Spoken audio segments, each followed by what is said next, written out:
Welcome back to G.A.M.E.R. I'm your host, G.A.M.E.R here, and welcome to Play Your Way, Episode 9. I remember this time, okay? I remember this time. It was Episode 9, and this is a video game podcast covering gaming news. So that means you were right last episode then, because you said I episode was. And this is a video game podcast covering gaming news, games, reviews, and more, and boy, do we have an exciting show for you, because this is the first show. We're going to be doing two little fun games of ours. Actually, one of them is not a game. It's just like a fun talking point, I guess. I don't know. It's a list. Yeah, it's a list. Yeah, thank you. And, but we also have a couple of just weekly topics to talk about, a couple of rumors, a couple of leaks, and a big announcement for summer.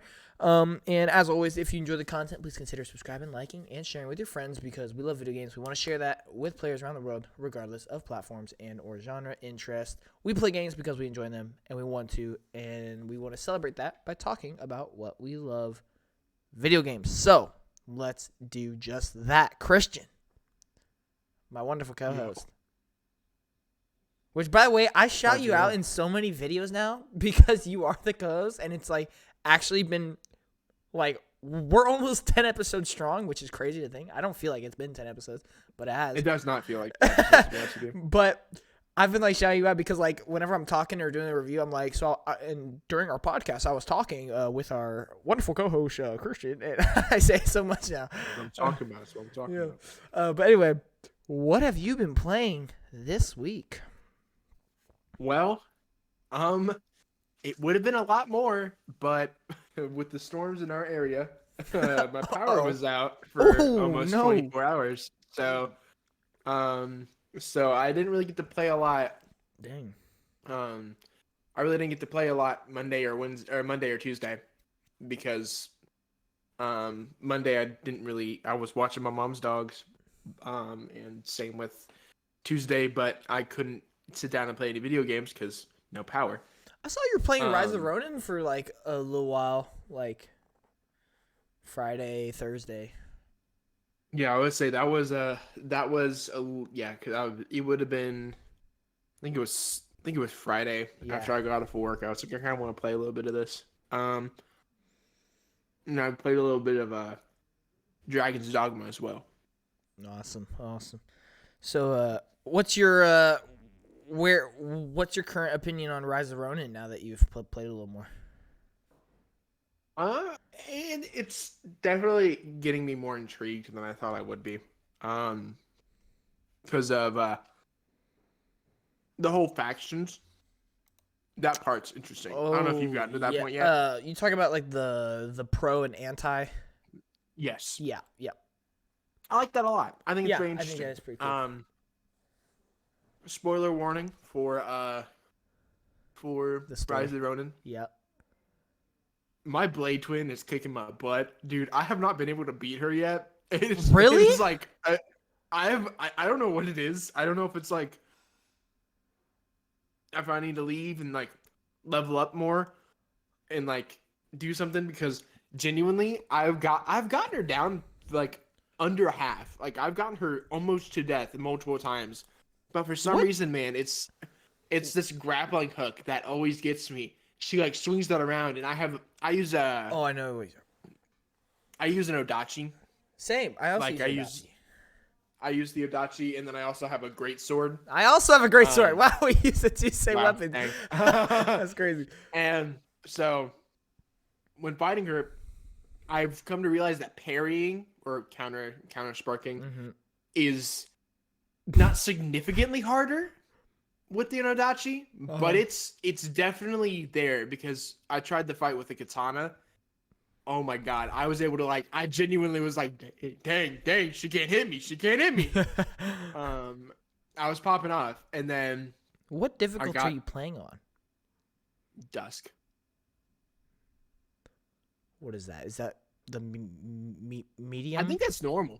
I think it's normal. I think it's like the medium thing because I'm not trying this full on hard because I wanted to. Okay, I think I wanted. Yeah, I don't know if it's just like I wasn't in the zone or something. Okay, because I'll be honest with you. I don't mean to sound like that guy, but like I don't think I died once. I think I was I just. don't mean to sound like that guy. I'm just being whatever. honest. I'm just being honest, dude. Like it Whatever. was just, I did it first try. Like it was really good. I don't know. Maybe I don't know. That's interesting. Lame. I do have to say that. Poser. I do have to say, while I really liked that moment or like mission, whatever you want to encounter, I don't know. I feel like it was rushed Yeah. a little bit. Did you choose anti-shogunate or pro shogunate? Yeah, anti. So you went with the guy, not the girl. Yes. Okay. See, I feel like going with Taka Yep. would have been longer. The mission would have been longer. Yep. But since we're just kind of storming the castle pretty much, it's like, well, yeah. not really much you can do there. I was expecting like the Blade Twin to like reappear like late in the game, like halfway through, right? Like Me too. But nope, here she is instantly. I'm like, oh, I think already? it's to capitalize off of the ally system. Like, yeah. at some point soon, you guys are gonna have to fight together. I mean, I and knew all she that. was gonna come back, but like, Obviously, but you're not gonna make me make two characters for no reason. Exactly, literally. Yeah, that's good. I've played quite a bit more. I'm getting pretty close to beating the first act out of 3. Yeah, pretty much around there. I haven't actually played any more Dragon's Dogma since we last talked about it. Man, dude, those main quests left such a bad. Like, I don't know. Like, anytime I'm thinking, all right, should I go play Dragon's Dogma? I just think back to those quests. I'm like, I don't really feel like doing that. But I know that's not the whole game. It's just that's me with this masquerade section. I'm literally sitting there at that mission and I'm like, I don't really want to play now. I just kind of explore. Oh, the Dragon's Dogma Masquerade? Yeah. Yeah, I know. Yeah, I'm like, oh my gosh. Yeah. Well, John, what games have you been playing this week? Well, sir, I have been playing Rise of well, we just talked about one. Oh, Rise of actually. Uh-oh. I also did play Helldivers 2 with Kai. Snap. He was like, "Hey, I saw you got Helldivers," and I was like, "Yeah." He was like, "So, when are we gonna play?" And I was like, "We can play right now, big man. I mean, it's like midnight, but I'll play." So yeah, I ended up playing Helldivers with Kai. Nice. Pretty fun game. Be straight up, man. It's pretty awesome. fun. It's awesome. Yeah. So yeah, but continue. So yeah, obviously, like I just said, play a little bit of Rise of the Ronin. That's really the only game out of the 3 that came out that I've been playing this week, because I have had myself quite a live service week. Yeah. I've put a lot of hours into some live service games, including Helldivers 2. Pokemon Unite. And Pokemon Unite for sure. But Helldivers 2 is the first one. Got it same day you did. Isaiah was the one to convince me to do it. Yeah. And we played, and yeah, dude, it's just an absolute blast. I actually like. While I can't say like it's like some of my favorite gameplay, I just find the whole concept and the execution of everything like it's so creative. Like it's so like there were so many times whenever Isaiah was like telling me like what's all going on, like how it all works. I'm just like, "Oh, that is so cool." Or like I'm just like I asked myself so many times, how did they even do this? Like, he told me whenever you're hovering over, like, a planet and you look out the window and see all the other ships, those are all the other players. And if you look down at the planet and see all the red dots, those are, like, the, whatever you call them, like, abilities. I'm like, that's insane, the fact that they're able to just do that. But, I don't know, it's a really, really cool game, and it is really, really fun gameplay wise. Yeah, it runs way better than I thought it would. Oh my god, yeah. be honest, I did not think it was going to run that well based on the trailers. Whenever they were showing up during like the PlayStation events and stuff, Oh did yeah. not think it was going to run like as well as it did. Nah, it's a rock Oh my solid gosh, 60. it is. I'm about to say it is smooth. Mm-hmm. Gameplay is almost. I mean, I don't have any complaints about gameplay. No, I don't I think either. I don't I either. think the stratagems are pretty good too. Yo, The that's what stratagems they're are called. very Stratagems. interesting. Yeah. And what else did I like? I love I love diving. That's so funny to Dude, me. same. Oh my gosh. Whenever you're like running and then you full on jump and then dive. Like anytime I do that, I'm like, "Good job, Mr. President." literally, as soon as I get shot at, I just dive like, get out. Yeah, it's so Literally, fun. it is. That's not the diving, the title implies, but it's so funny. It's even better Love that whenever you just do it so often. Oh, sorry about that. When you do it so often that you just do it like by like habit and you dive right off a giant like rock and you break your neck. Oh my god, yeah, dude. it's great. Oh, it's wonderful. Uh, There, there's just been. I mean, me and Isaiah, like that's just how you know the game is so good because even for if you haven't played it a lot, anytime you play the game, you're just gonna have memorable moments. Cause like we played it for like 4 hours and we've had so many memorable moments already. Like it's just like from one of our teammates calling down like a resupply pod to it crushing Isaiah to oh my god, dude. Oh, dude, it's I amazing. cannot tell you how many times Kai killed me. Okay, Oh, I cannot bet. explain to you how many times he would drop a stratagem and then I would die. I would die Yep. instantly Yep. because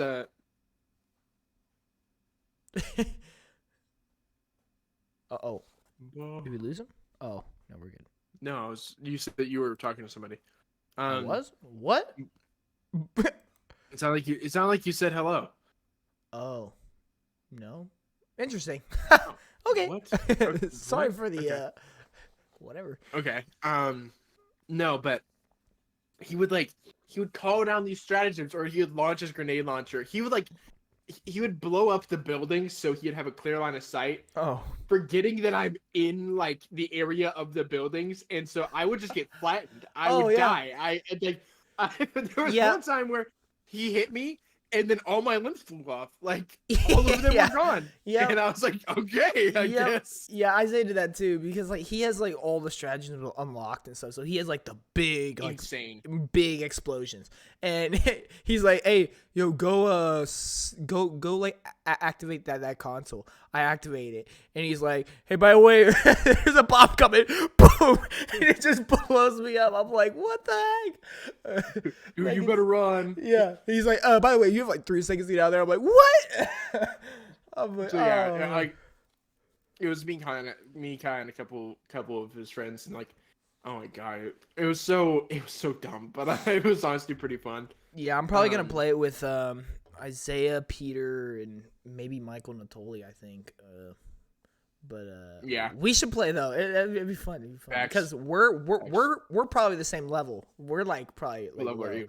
I don't remember. I haven't played since like Saturday. To be honest with you, I don't remember. I'm like level 3 or 4. Oh, well then I'm probably higher. Never mind. But Yeah, still, I'm I not didn't like play Isaiah long. or Kai high for sure. Like, I don't have very Yeah. much unlocked. No. But But- yeah, we should definitely play. It'd be fun. It'd be fun. Another game I forgot to mention that I have played in this past week is I played Smash Bros again for the first time for a while. Did not realize how fun Little Mac is. I played him randomly for some reason, and the fact that he pretty much does a Superman punch as one of his abilities Yep. is the funniest thing. The only reason why I remembered this was because of your jumping off a rock comment when it came to like diving. Yeah. I did that so many times as Little Mac. I'd like go for the punch and then I To completely fly off the whiff map. it and just fly right off the map. I'm like, well, okay, that was my fault. I did this to myself. Yep. That sounds about right. But Yeah, back on to you. It's cool. Um,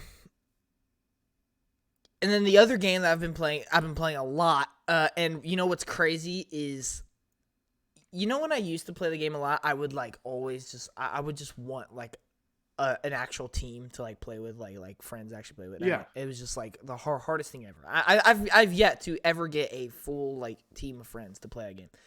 because it's a team of 6, right? It's 5v5.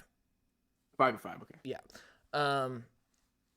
So I got so because I ended up playing like pretty much the next day after the podcast, and I got hooked instantly. And then Isaiah came over. We were gonna play Dragon's Dogma 2, but then he convinced me to buy Helldivers, and then that happened. And so, but the whole deal was, right, I told him, look, I'll buy Helldivers if you play Pokemon Unite, or at least try it out, right? And it's a free game, so you don't have to buy it. And he was like, all right, deal.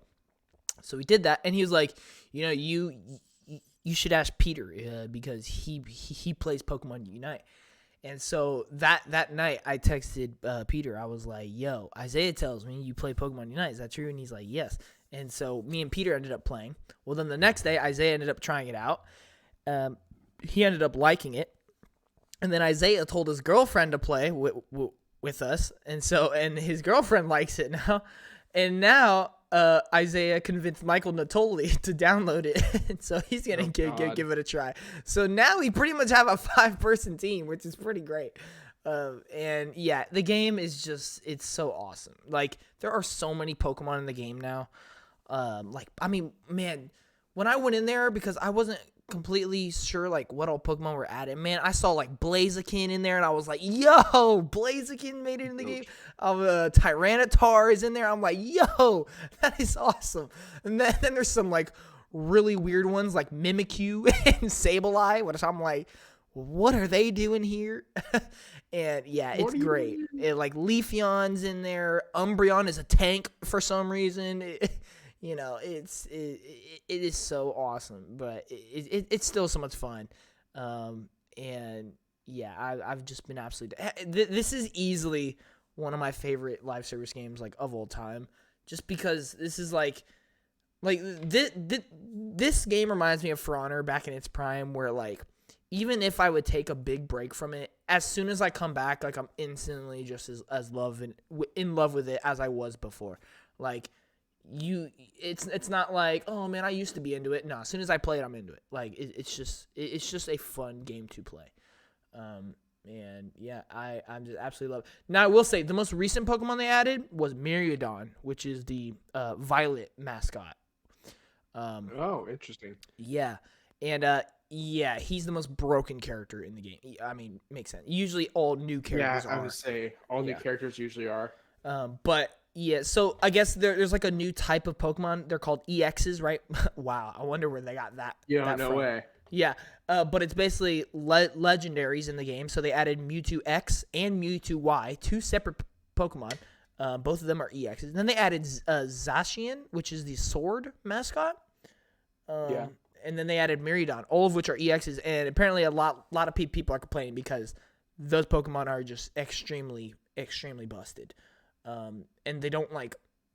It's not like there's any negative side to picking them. It's just, hey, these are EXs. If you pick them, you just get a much more powerful character. So why would you not pick it? So it's kind of weird. What I really like is that they ban them in ranked. So it's not like you're gonna be like ranked is gonna be a toxic lobby full of EXs. It's just straight Pokemon rather than EXs. But it's wild, dude. It's wild, but it is really, really fun. The next Pokemon to be added is this month. Phalanx, I think is its name. Another weird one where I'm like, why and how? Like, what is he gonna do? But he's like, dude, I see him and I just can't help but think the Mario Wiggler, dude. Like he just looks like a Wiggler from Mario. But yeah, it is what it is. But yeah, bro, Pokemon Unite. Maybe you gotta hop back on the grind, bro. I was thinking it sounded like that, bro. It's awesome. They added like, man, oh, who was it? There was a Pokemon where I saw it, and I was like, oh, Christian would like hop on that Pokemon. Like, hang on, I'm gonna check real quick. You guys might hear noise.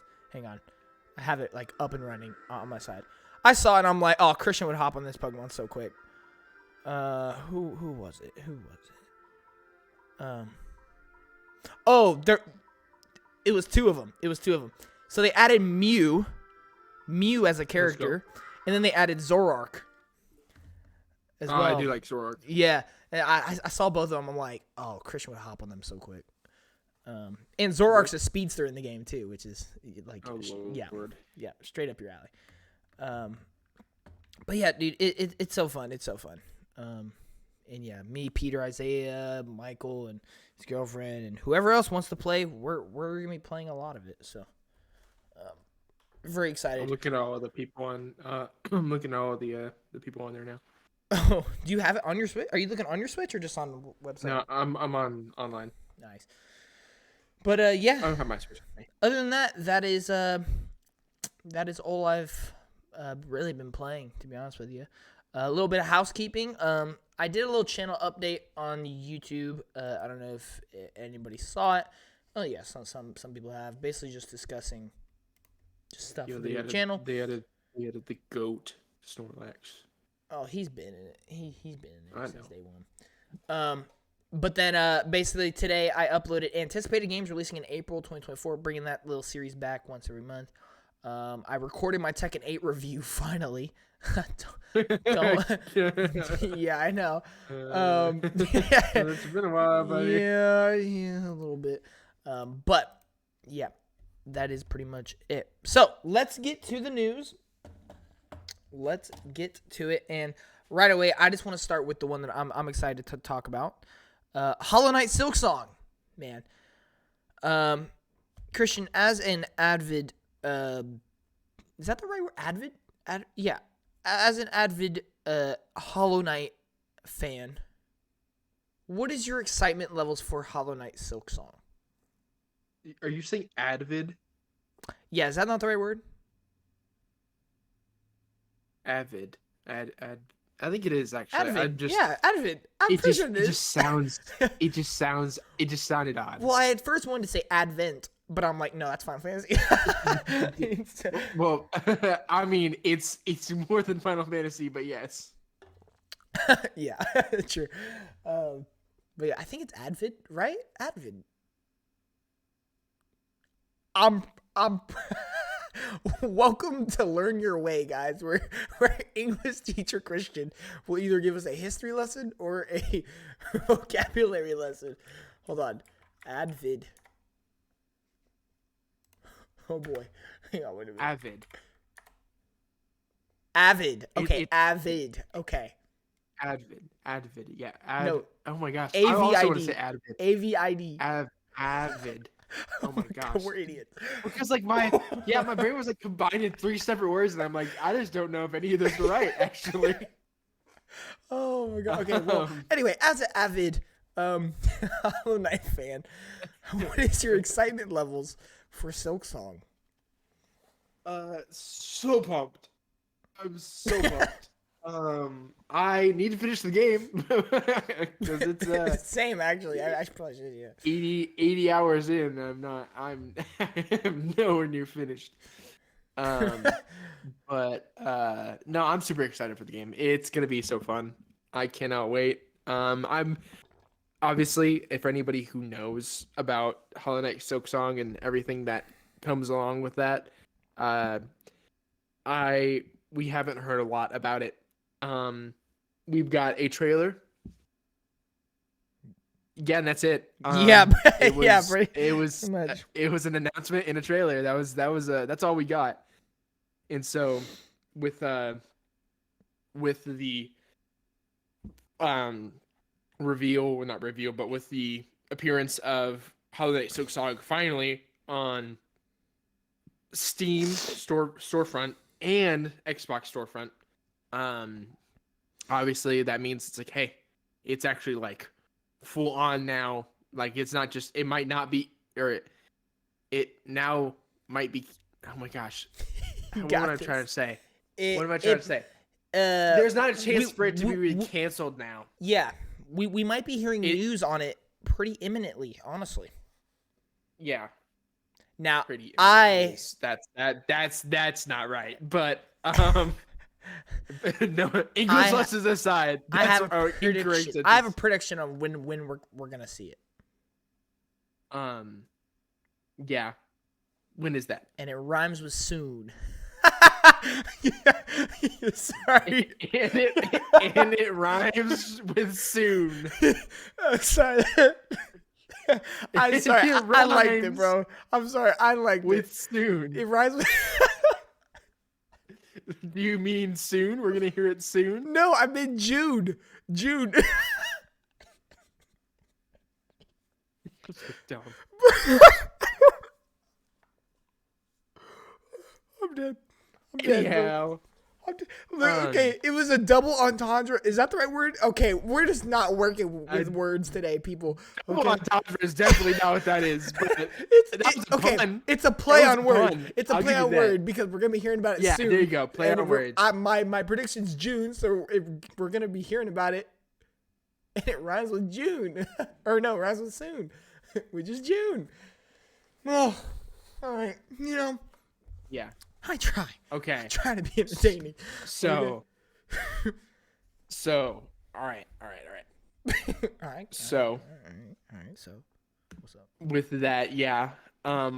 You also mentioned that we got a rating, for it in South Korea. Correct. Which, right? For anybody who doesn't know, that it's like, it's like we just finished. Like, yeah, pretty much. Statistically, in the past, that is the most common way that a game getting news or an update has been true. Like, there have been things where, like, yeah, like store page leaks or something, but that has not always historically been a very, like, I'd say that has like a 50% chance to be like accurate or actually mean something.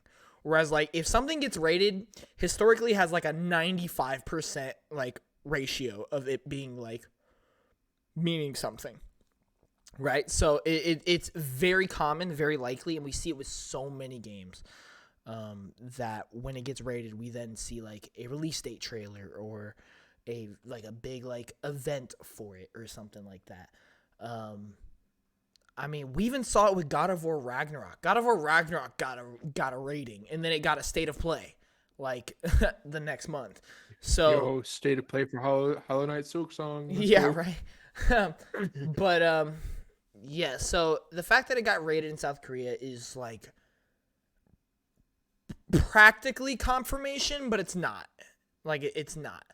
Like it's something as close as you're gonna get. Where I would tell somebody, but I wouldn't say take it with a grain of salt. I would say take it with a whole loaf of bread because like. Yeah, no salt, actually. None. Zero. No salt. This is all facts. No salt. No salt. It's all sugar. It's all sugar. Yeah, so very much looking forward to that. And that is on top of the fact that, like you said, a Steam page was recently found for it, and an Xbox page was recently found for it. Because if you don't remember, it was announced Hollow Knight Silk Song's coming to Game Pass day one. Can you believe that? What a get for Game Pass. That is a huge game. Like, that is low-key probably bigger than most of Xbox's own games. Like, releasing into Game Pass. Like, I get that it's indie, right? Everybody understands it's indie, but that does not mean it's smaller than any other game. Like, indies are huge. I mean, if we look at Hollow Knight 1, that game is already bigger than pretty much almost any game that Xbox has released in the last decade, apart from like Halo, Forza, the big one, of course. But like the fact that Silk Song is coming to Game Pass, what? What? What did you say? What? Oh, you're a funny one. But anyway, got a comedian over here. Yeah, we got jokes, huh? Hey, you got jokes, huh? God, what a classic line. Oh my gosh. Wow, we're the kings of just getting distracted, just snowballing down like a direction. Oh it's the gosh. ADHD, John. Dude, it's crazy. But yeah, so there's a lot of evidence starting to stack up that we might be hearing about Silksong soon, maybe even getting it soon. I mean, 2024 might be the year. I mean, You're gaming. no, I didn't say that. I said that last play way. All right, I haven't said it this way. Okay, I'll say it later. But anyway,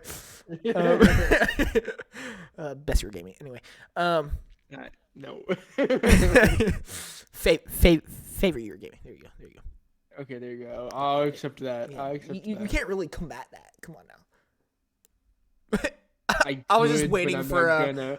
I was waiting for the Ghost of Tsushima came out in 2020. I'm like, dang it! I was gonna be like, well, actually, I probably could, but it's all right. Well, what happened in 2020, sir? Ah, shoot. Actually. Pokemon Snap came out in 2021. Ah, dang it! Oh. All right. Anyway. Yeah. Continue. Speaking of hearing about things soon, and speaking of state of plays, we were just talking about it. According to Jeff Grubb, which is like one of our industry's biggest insiders, and just game enthusiast, journalist, whatever you want to call him, claims he's heard of a PlayStation State of Play or PlayStation Showcase that will happen next month in May. So, here's my thing, right? If this is a state of play, this has to be on the level of the last one. Because I thought the last one was really good. We got a lot of great games. We had a lot of good showings from games. And I feel like that state of play was kind of like a mini showcase. Like, rather than just a straight advertisement, like 20 minutes, you know? I actually felt like this was like a mini show, like a PlayStation Direct. So if it is a state of play, I want it to be like that. But I would very much love to see a PlayStation Showcase, because here's what we do know is that PlayStation themselves have come out and stated that they do not have any major first-party titles releasing until March 2025. So what that means is that there is obviously something next year. And knowing PlayStation's track record, they usually have like a 2-year build-up advertisement marketing campaign for a game. It happened with God of War, happened with Spider-Man 2, happened with, and I can't even say Spider-Man 2. They didn't show a trailer until like 4 months before that game came out. But with Spider-Man 1. Yeah, Spider-Man 1, Ratchet and Clank Rift Apart, Ghost of Tsushima, Returnal, Final Fantasy VI. Most of their games, Horizon Forbidden West had it. Most of their games have like a 2-year build-up marketing campaign. So if they have a showcase in May, I'm gonna tell you right now, if they announce a May showcase, I'm legit betting money that Ghost of Tsushima 2 is there. Because to me, that is the only logical game that makes sense. What is so funny? Ghost of Tsushima on the beach. I don't know if that's as funny to you as it's funny to me, but obviously seeing as the first act of Ghost of Tsushima, or the first part of Ghost of Tsushima is on the beach.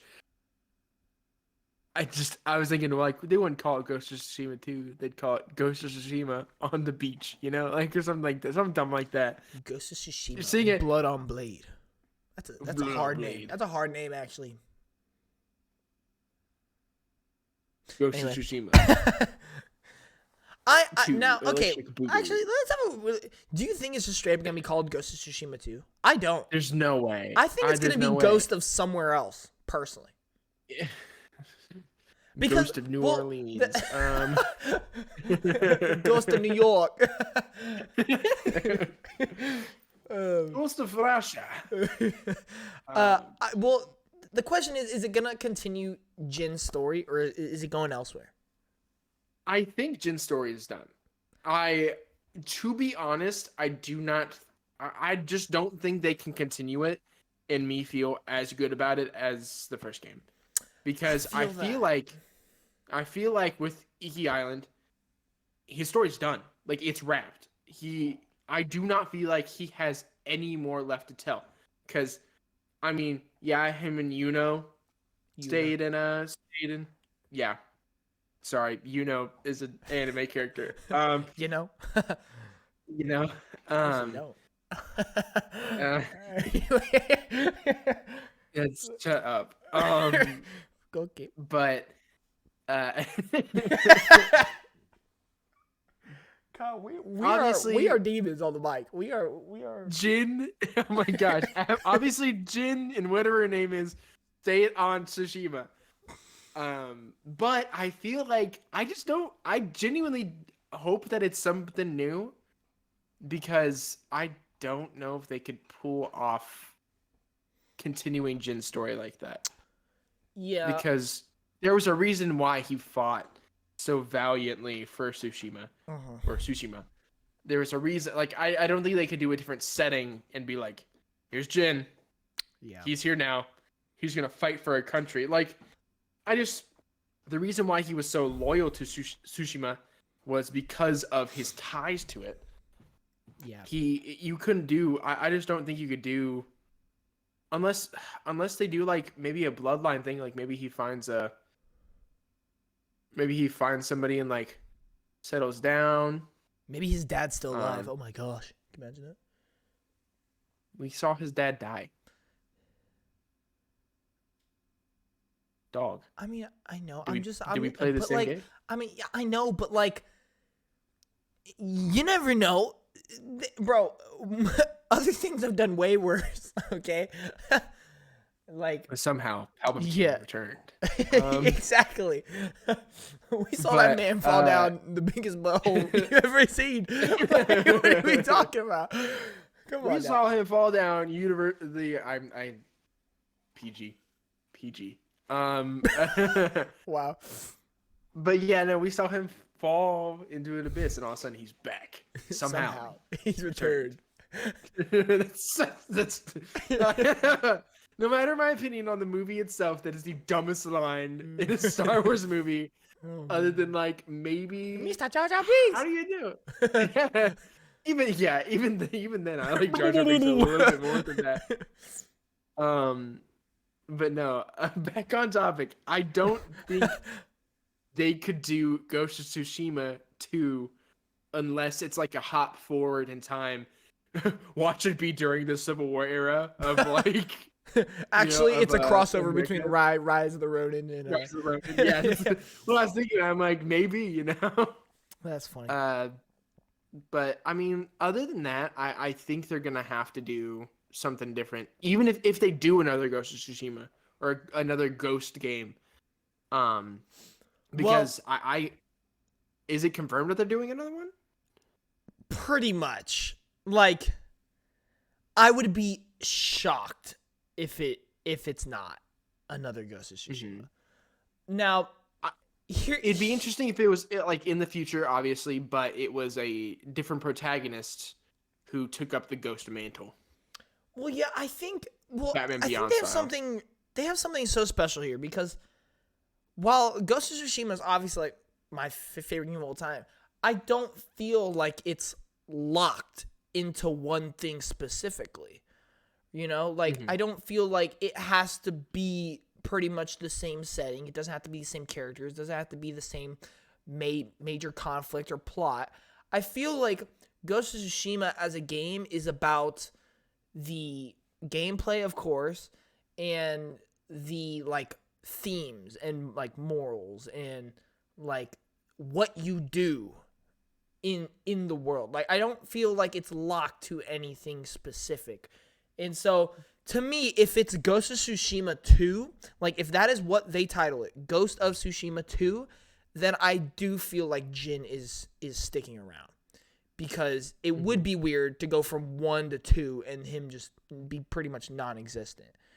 Yeah. Will that mean he's the sole main character again? Not necessarily. He could still be in the game, but not be the main character. But I do think if there is the number 2 on it, and it is Tsushima, I do think Jin will still be there. Because I just don't see why you would completely drop somebody that you've established. But I do get what you're saying, and I do agree with it to a very large extent that I feel like what they've done with Jin has been so good. I don't know if they could continue that to the same level that it was. Now, I would love for them to prove me wrong. If they could somehow make Jin even more like just incredible than he already is, then I'm completely down for it. But at the same time, I do feel like the safer option is to go elsewhere. That being said, if it's Ghost of somewhere else, I do not want Jin there, because to me, Jin is Tsushima's ghost. Like I don't want anywhere else to even entangle with Jin. That sounded sus. I don't even want I don't want anywhere else to mess with Jin, because to me it'd be like he's almost like everything that he fought for in the first one was just in the moment kind of type thing, right? Now, I don't know. There's so many different possibilities, and like you said, like I know I'm like pipe dreaming right now, but like you could do like a futuristic ghost of somewhere like Tokyo. I'm not even saying futuristic in like a we go from feudal Japan to like to like cyber cities and all. I'm talking like going forward in time. Not like to the future, but forward in time from the year that it was like. But I'm saying, imagine though a straight futuristic Ghost of Tsushima. You mean Ghost Runner? Yes, that's exactly what I mean. Ghost Runner 2 is actually not Ghost Runner's sequel. It is Ghost of Tsushima 2. Ghost Runner 2. Ghost of the Runners. But yeah, so anyway, the fact that some sort of PlayStation event is looking to take place next month, that's very exciting. But that's not even like the only thing I would assume would be there. I'd assume there'd be other things. Unfortunately, I think Silent Hill will be there again. I say unfortunate because I still think the game looks garbage. Better be better this time. Yeah, for real. And just other stuff will be there. So we'll keep you updated if we hear anything else on that PlayStation event. I think Ghost of Tsushima's next game is going to be a single-player live service game. I just think that's the way they're going to be going with it. Oh my gosh. Oh, dude. Well, that's actually a good. That's actually a good thing. Like I was just saying, I don't feel like Ghost of Tsushima is locked to one thing, because like Legends didn't have Jin in it. And it felt just as Ghost of Tsushima as the single-player game. And those were just a bunch of random fighters. Yeah, but that was also I think that was more based on the it was like what kept you engaged wasn't like the story or anything, because you had such a good story to back up the gameplay. It was like, oh, I can experience the gameplay with my friends now. Yeah. But anyways, we're getting so off topic. Yeah. All right. If you guys were interested in the Tales of Kenzara ZAU, I don't know how to pronounce it. Zao. I don't really know. Zao. I don't know. Tales of Kenzara Zao. It's launching April 23rd. It's a EA original game, which I personally think EA has just been absolutely great, fantastic these past couple years, especially with their EA Originals titles. Well, it is just confirmed that it will be launching day one, not into Game Pass, surprisingly, but into PlayStation Plus Extra or above.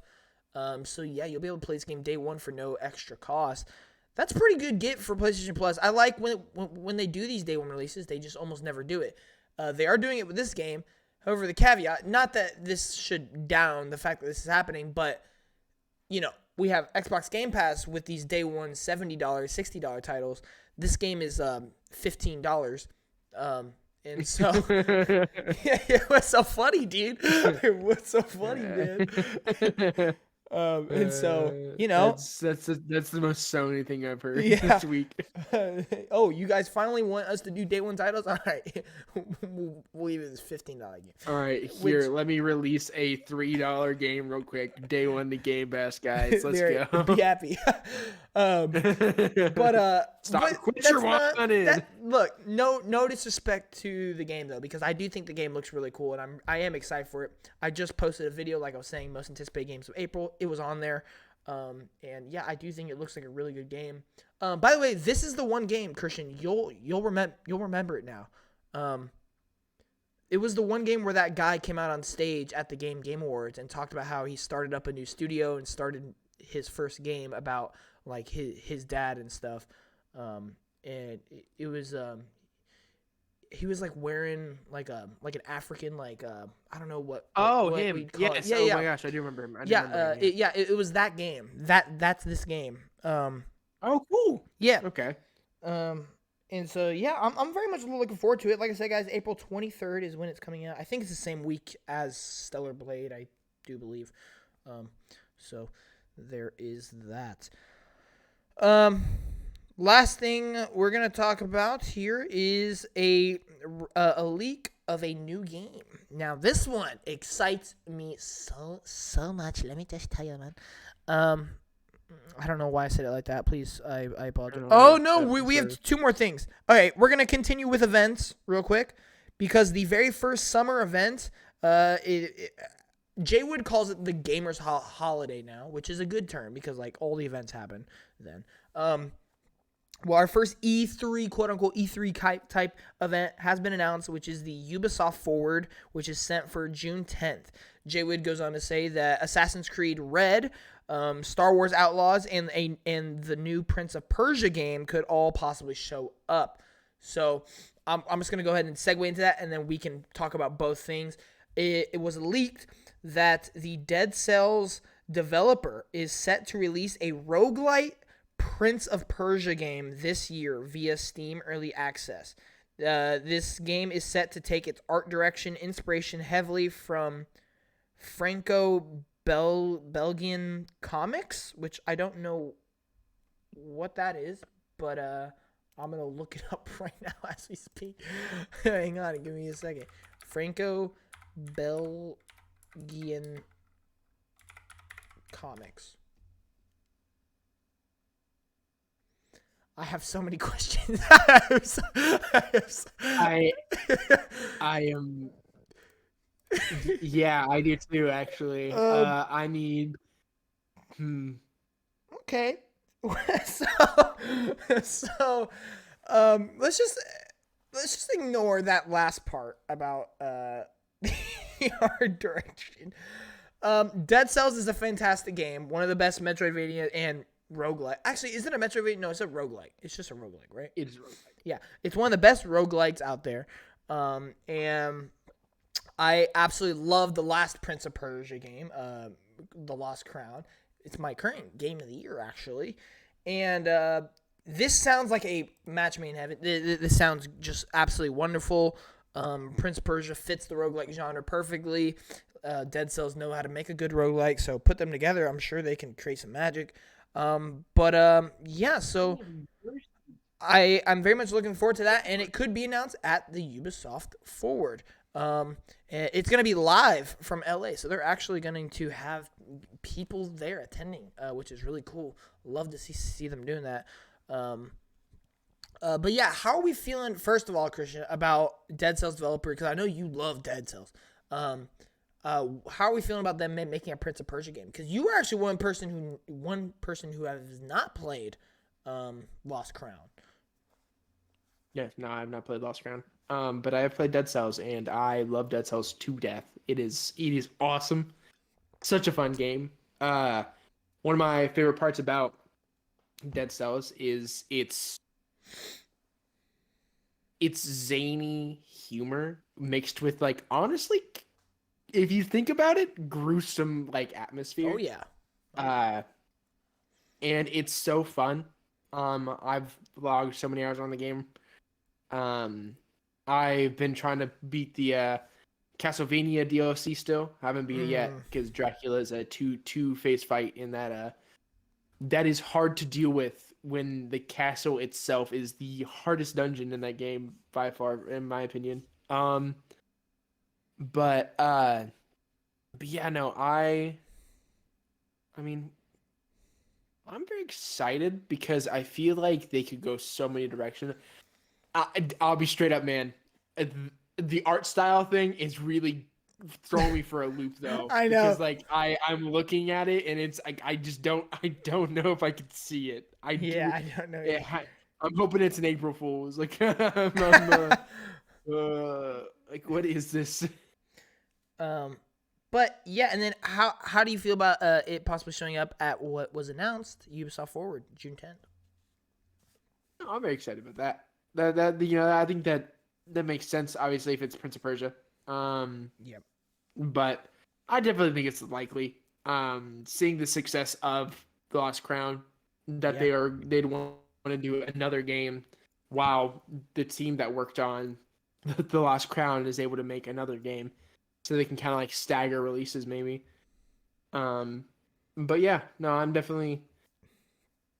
I have faith. Am I? Am I? Am I excited for the art style? Who's to say? We'll see. We'll see. However, We'll see. I don't know. I'm seeing some stuff. It's definitely an art style.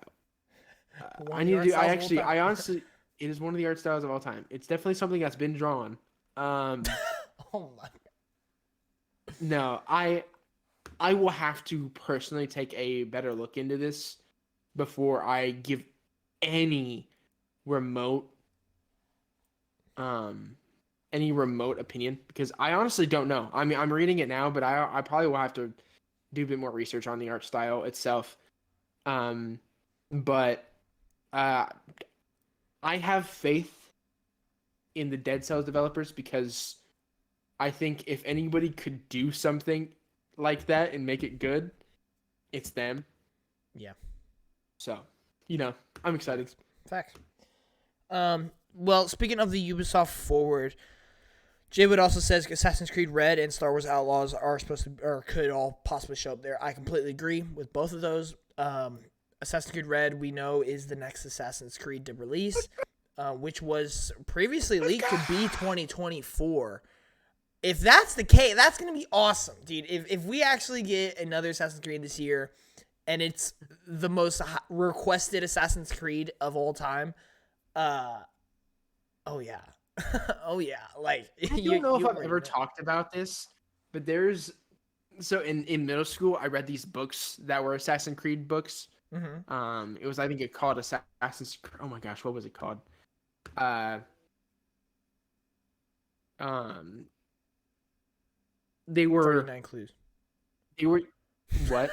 Sorry, I said, Say it to my face. I said Say it to my 39. I face. said 39 clues. Facts. Actually, my favorite Assassin's Creed. Dude. Okay, no, it was they were called Assassin's Creed, The Last Descendants. I honestly probably still have these books somewhere.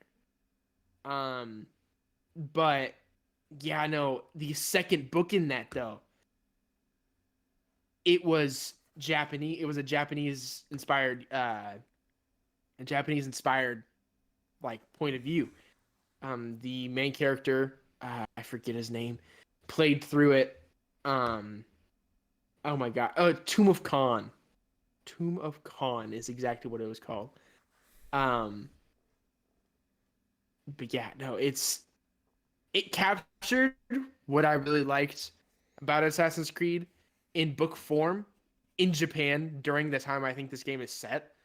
So if if they can just take whatever was good about this book and put it in that game, I'm gonna be okay. I want to. I'm very. I the one thing that I want from this game more than anything else is to give me another good main character. Because obviously, you know how highly I speak of AC Valhalla Yep. when it comes to Eivor as a character.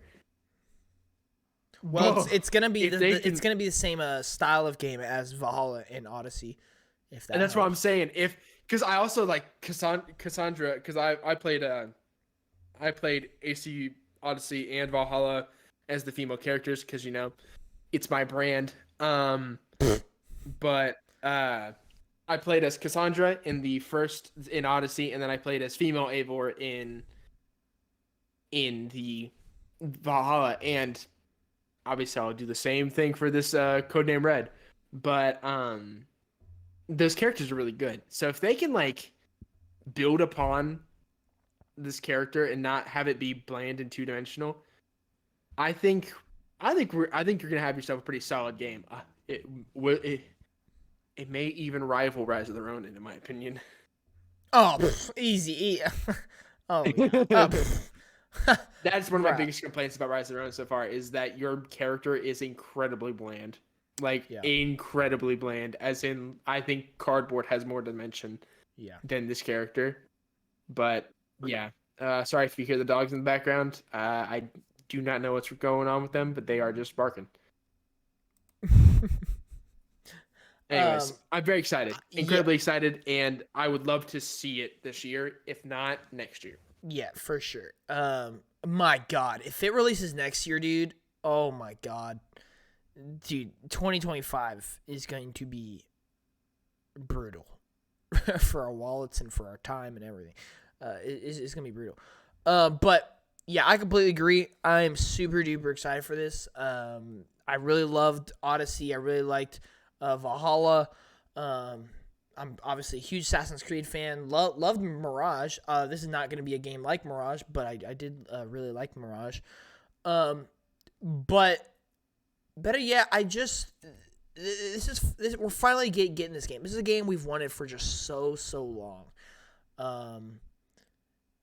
To that point, though, this is also going to be one of those games where if it is not up to expectations, everyone will make that very clear. Because it's just something we've wanted for so long that they almost have to deliver in terms of execution. But yeah, I do think it's very possible that we see it at the show. I mean, we're going to see something Assassin's Creed there, I feel. And that's the most logical prediction to do is Assassin's Creed Red. But Star Wars Outlaws, man, I am also really excited for this. I actually really think this game has a lot of potential to be good. Is it like one of my most hyped games out there? No. I don't personally love the idea of just like, I don't know. The fact that you're just stuck as that one main character is kind of interesting. I thought you'd be able to make your own character, but you're not. You have to play as that mascot lady. Which is fine. I just hope the character's good. But I really love what all you're able to do. It looks like it's gonna be super immersive. It looks like you're gonna have a lot of RPG elements to it, a lot of freedom, and I really do like that. But I do think that we could definitely see that at the event as well. Just because that's another game that we know is supposed to release within the next year.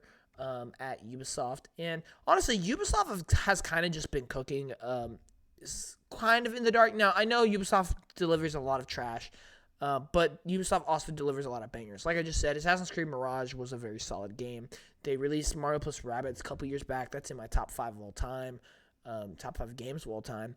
And, they unfortunately did release like Skull and Bones and stuff like that, but they released Prince of Persia, The Lost Crown this year, which was just absolutely incredible. It's my current game of the year. And, they have a lot of quantity, but they do have quality when it comes to certain areas. Yeah, other things that we could see at the show, honestly, I don't really know. I would love to see another Mario plus Rabbids, dude. That would be crazy. I doubt we would get one so soon. I think we're either 1 or 2 years too early, if they're even going to do a third one, which I hope they do. I think we could we could definitely see the next Far Cry. That would be sick. I've heard great, awesome things about the next Far Cry. I think the next Far Cry could really be special, and that would be Far Cry 7, if they call it that. That would be really, really awesome. Christian is currently not here, I don't think. Yeah, he's not here, so he can't say anything about it. He said he'll be right back.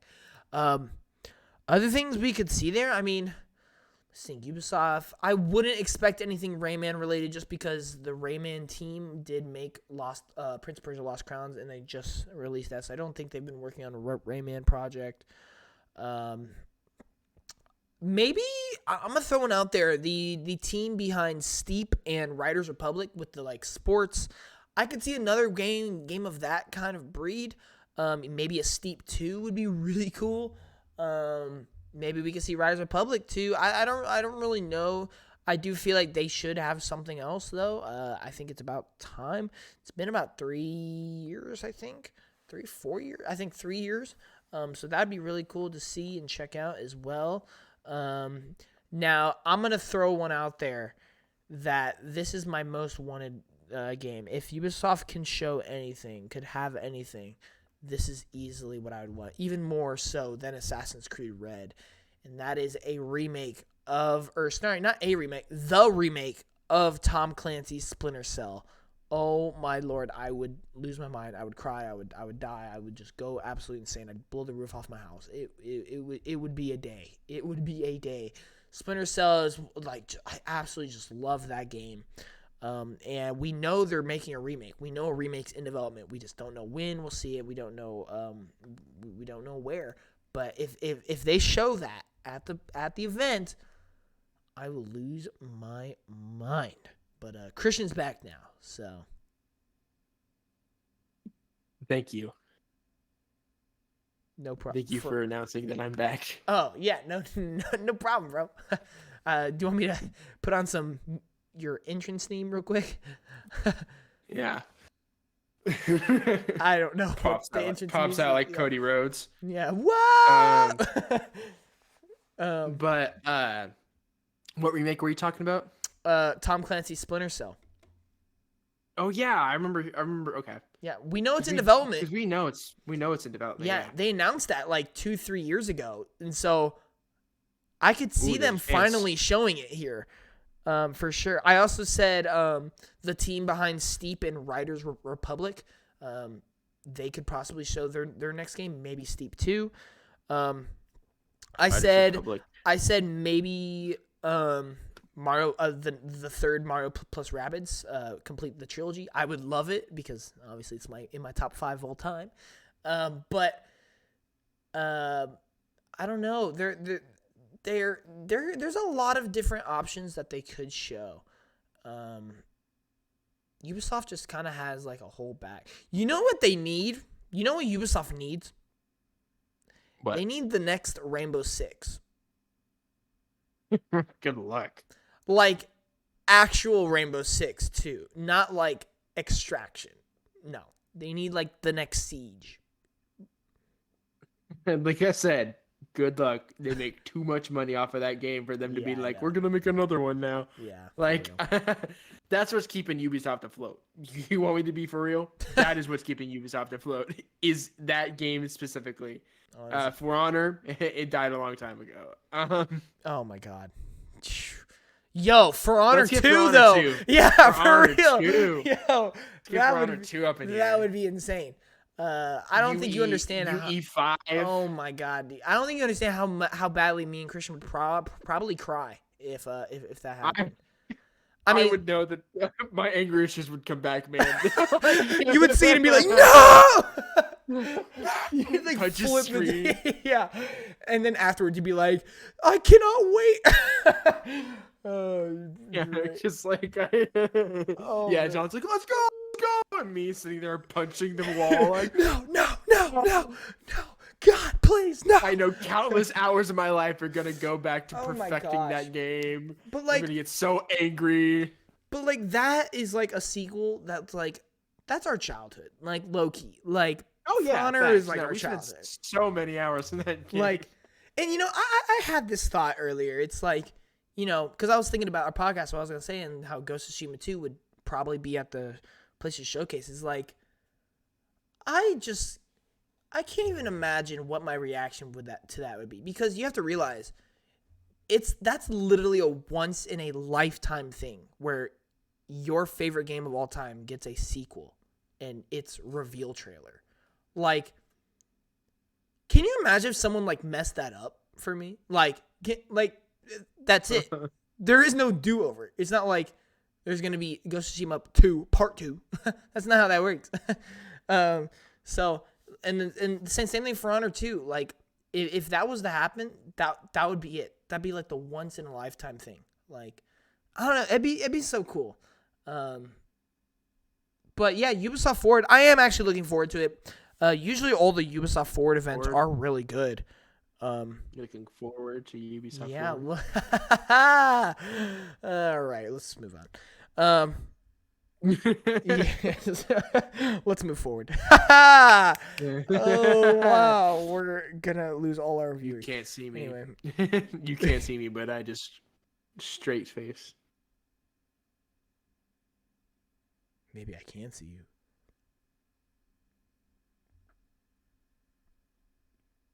Nice hat. Whoa. Oh wow. Anyway. Are you actually wearing a hat? Oh yeah, of course I am. Oh man.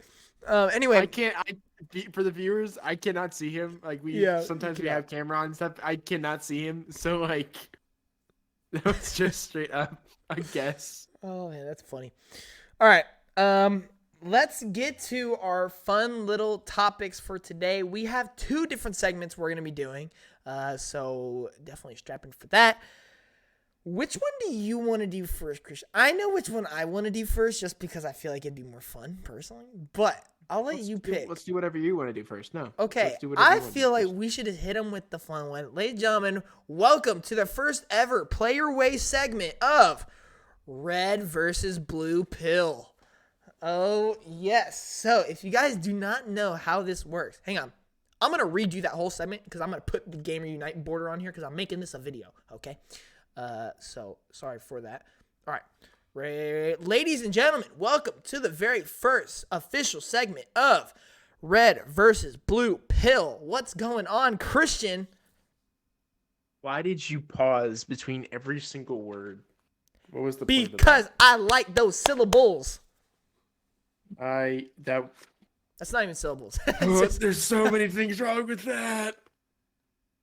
Anyways, I'm doing pretty good. Other than the English teacher and me died, but other than that, I'm doing pretty good. All right, ladies and gentlemen, if you're watching this as a YouTube video, Christian, co-host of Play Your Way. If you guys want to see these segments live or at the earliest you can. Make sure you tune into every episode of Play Your Way, which is a podcast. And if you're listening to the podcast, sorry for that really weird, you're probably like, this is kind of weird, like viewception type thing that's going on here. I don't even know. But anyway, if you guys don't know how Red versus Blue Pill works, basically me and Christian have created a list for each side. So we have, like, for example, I have one where there's 3 games under the red pill and 3 games under the blue pill. Some of them could have certain genres, categories, topic, whatever, like a theme to it. But Christian is going to have to choose one of those pills. The other pill, poof, all those games go away. They're like, he can only choose one, which means he can only choose so many games, and the other ones he cannot have. And so basically, for example, red pill could have Mario, Halo, God of War. Blue pill could have Zelda, Spider-Man, and Gears of War, right? And you have to choose one. You can only choose one pill, and you got to choose one. And it hurts because sometimes it's really hard because you love certain things that are in the other pill, but you also love some things that are in the other pill. So me and Christian have curated 2 for each of us. So I have 2 for Christian. Christian has 2 for me. So Christian, I'm going to give you the honors of going first. So, do you want to wait a minute. I got to word this. Do you want to do you want to give me my bills? What? What are we talking about? Mom? Do you want to hit me with your list first, or do you want? There is no way of wording this right. There is no way of doing it. Do you want to attack me first, or do you want me to attack you first? Wow. What was that? Why did you say it like that? Do you want the pills first, or do you want me to take the pills first? I don't understand what you're really asking. Do you want me? Do you want? Do you want I me to give you? Oh my god. You can give me the prompt. Okay, I got you. Oh my god. Jesus. All right. So Christian, for your right. first one, there is 3 games on each side, Wow, that's actually that's how many are on my first one. and I have a little theme for this one: indie games, because I know you love your Indie indies. You're an indie darling yourself, if I so say so. Yeah, I know. Thank you. What did you even say? Oh, don't do it. Anyway, anyway, what? on the red pill, we have Slime Rancher, Hades, and Lies of P. On the blue pill, we have Dead Cells, Hollow Knight, and Coffee Talk. No, that last game is literally the only one that makes it a problem. The first one red. Yep. That first one for sure. I love Coffee Talks, but Really? my Pookie Slime Rancher, dude, and Liza P. Oh my god, love That's the one I Liza P, thought you were gonna go with. I have my Yeah. predictions written down here as well. I have like a notebook right here, guys. By the way. All right. So Christian chooses red pill, which is Slime Rancher, Hades, and Liza P. But he is getting rid of blue pill, which is Dead Cells, Hollow Knight, and Coffee Talk. Yeah. Wow. It was that easy, huh? I thought that'd be harder. It was that easy. What Yeah, what made it so easy? Slime Rancher, Hades, and Liza P. Those all are games that like I could play for hours on end and not get bored. Coffee Talks, which is the only game there that really made me like, ooh, like made me think about it. Coffee Talks is like a linear game. Like it is a story game. Yep. My dogs are barking and it's 8:30 at night. I'm going to go out there and give them a piece of my mind. Not right now, actually. I'm not going to. But I know which one it is too. It's Miles. But Coffee Talks is linear. Hollow Knight is hard. Is good. It's good and hard. Wait, pause. Whoa. Sorry. It's a fantastic and difficult game. Yep. I do have to take breaks from it though. Yeah, that's fair. That's fair. No, I like the way you thought about this. I like that.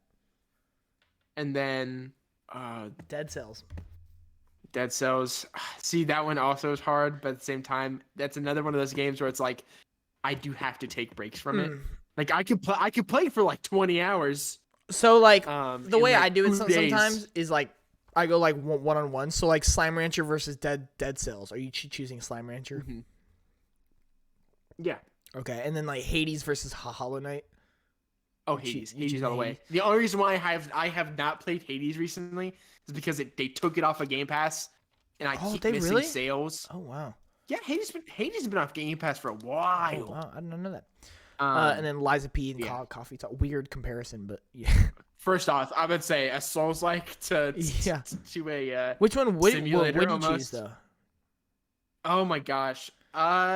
See, that's the thing is like I could play Liza P because I like the combat and the combat's engaging. See, what I did is I looked at your top 50 list that we made, and I tried to like even it out.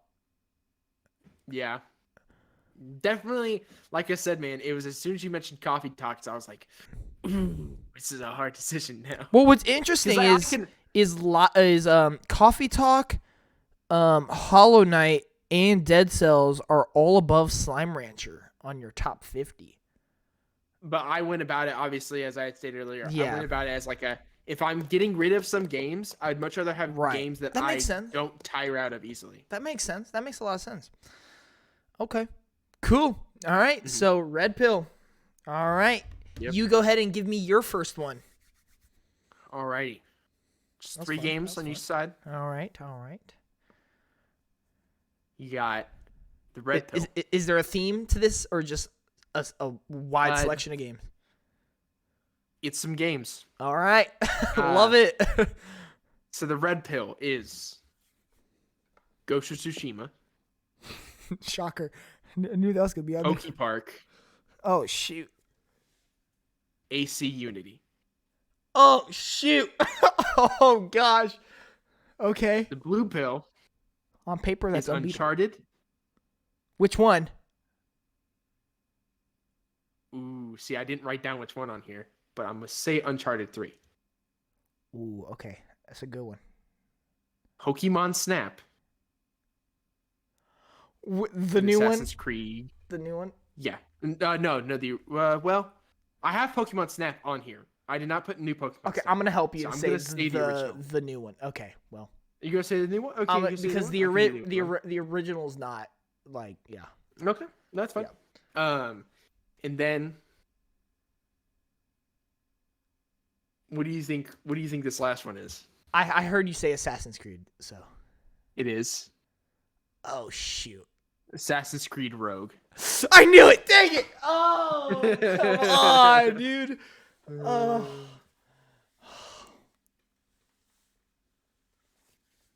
What was the first one on the blue side again? Uncharted 3. Oh, that's right. Oof. Are you sure 3? Do you want to change that right now? You want me to change that? I like 4 more. I'll say that. You like? See, I could have swore you said you liked 3 more, but I definitely will change it to 4. Yeah, go ahead. Because that's gonna make it a lot harder. It's gonna make it a lot harder. Yeah. Gosh darn. Okay, so wait a minute. Pause. All right.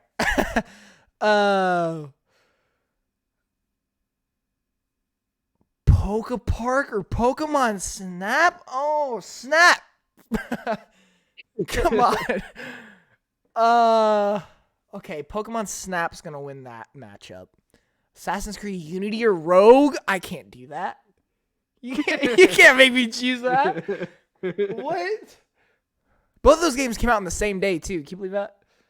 I remember. Yeah, I know because one of them was Xbox 360. One of them was Xbox One. I think I have to go Rogue. I'll be honest. Am I sure about that? No, I'm not. And then why did I keep on forgetting? Oh yeah, Uncharted 4 versus Ghost of Tsushima. Ghost of Tsushima is obviously winning that. Oh,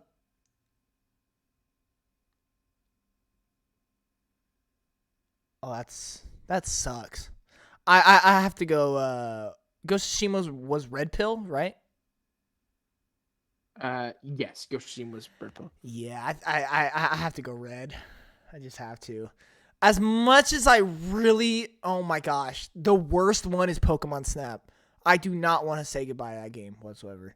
Oh my gosh, but I have to. Dang it.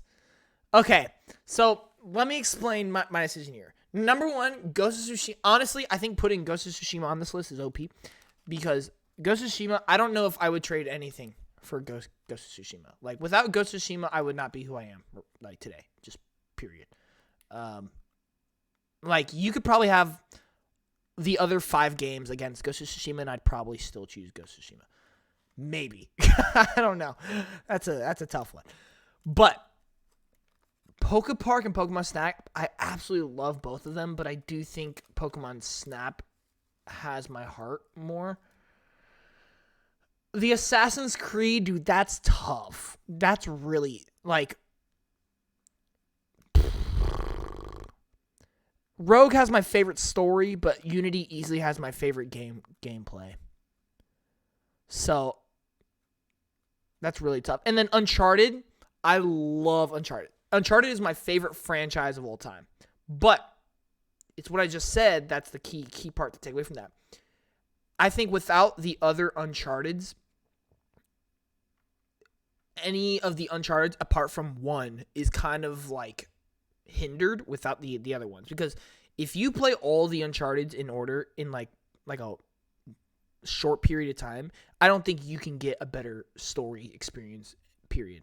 Like it's just a perfect franchise. That being said, if we're comparing like 4 to an individual game like Ghost of Tsushima, I think Ghost of Tsushima slaps all over it. But that's really tough. That's a good one. I like the list because Pokemon Snap and Rogue definitely win in terms of the one-on-one matchups. But then Ghost of Tsushima kind of carries in a lot of ways. So I think I'm going red because at the same time I'm still getting an Assassin's Creed and I'm still getting a Pokemon game while keeping my favorite game of all time. So I think I have to take red here. Mm-hmm. What do you think about that? In all honesty, it was very much I thought that I definitely knew I was gonna get you with the AC games. Yeah, that one. I thought, yeah, I thought you were gonna. I honestly didn't know I just didn't know which Pokemon one you'd pick because I know you love Pokepark and I know you love new Pokemon Snap. So I was like, okay, Yeah, so those two. that's so hard. Like, And then yeah, I guess you were gonna guess Ghost of Tsushima. I remember I was like, oh, we'll do Uncharted there, yeah, but Ghost of Tsushima is definitely. If you would have said what I thought Uncharted as a franchise, which is kind of cheating, I wouldn't have done that. Yeah, I don't even know. Like, I'd have to have in my other pill bottle. it's the franchise of all time. It's the franchise of all time. No, in my other picks selections. I guess my other prompts. They are all individual games. Like I listed them all off on individual games. Okay.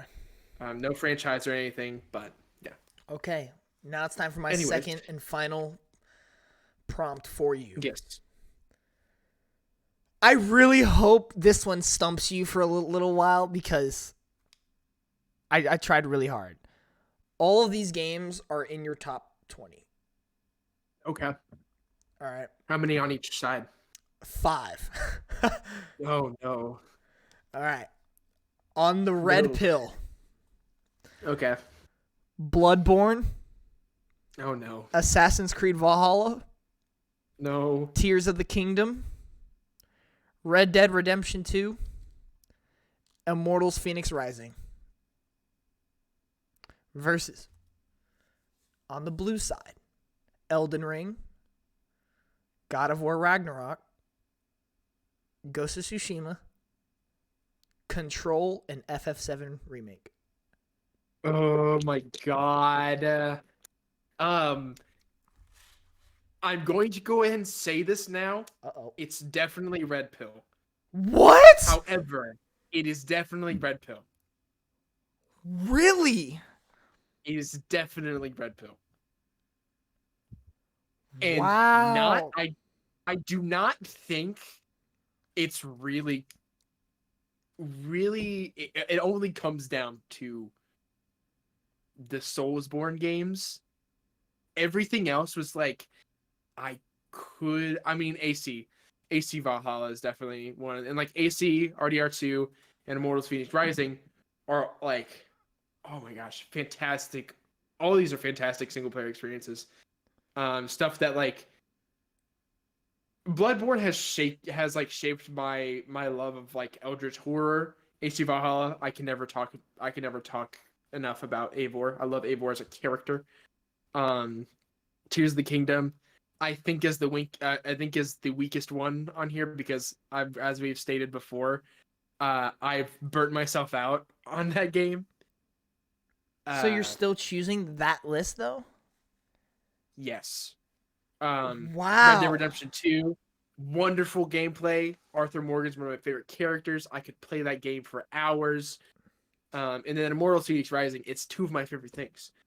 It's something that's kind of like Tears of the Kingdom and Breath of the Wild, but it's Greek mythology that just like meshes a lot of my interests together. While on the second list, Elden Ring's good. I love Elden Ring. It's That in was your my top first 20 of Souls all game. time. It better be. I love Elden Ring to death. One of the biggest pitfalls of this game, though. There goes my dogs. One of the biggest pitfalls of this game, though, is whenever I replay it, I have the hardest time getting past the first section because it's so boring. With Bloodborne, though, straight from when you wake up in the infirmary to when you get to Yarnum, and then to the first boss fight, the first full boss fight, not the clergy beast, but cleric beast, not to the cleric beast, but to Father Gascoigne. I love that section of the game, and then everything after that. I don't know. It might change though. This decision is really what sucks is because these decisions are based on how I'm feeling at the moment. Because like That is taking true. the objective view on it, this is based on how I feel at the moment. Because I was going to say, it might change. statistically, if we're going off of your top 50 list, statistically, the blue side has the higher picks. Yes, it does. No, definitely. With God of War, definitely weighing heavy on a lot of that. But And Control is in number 5. God,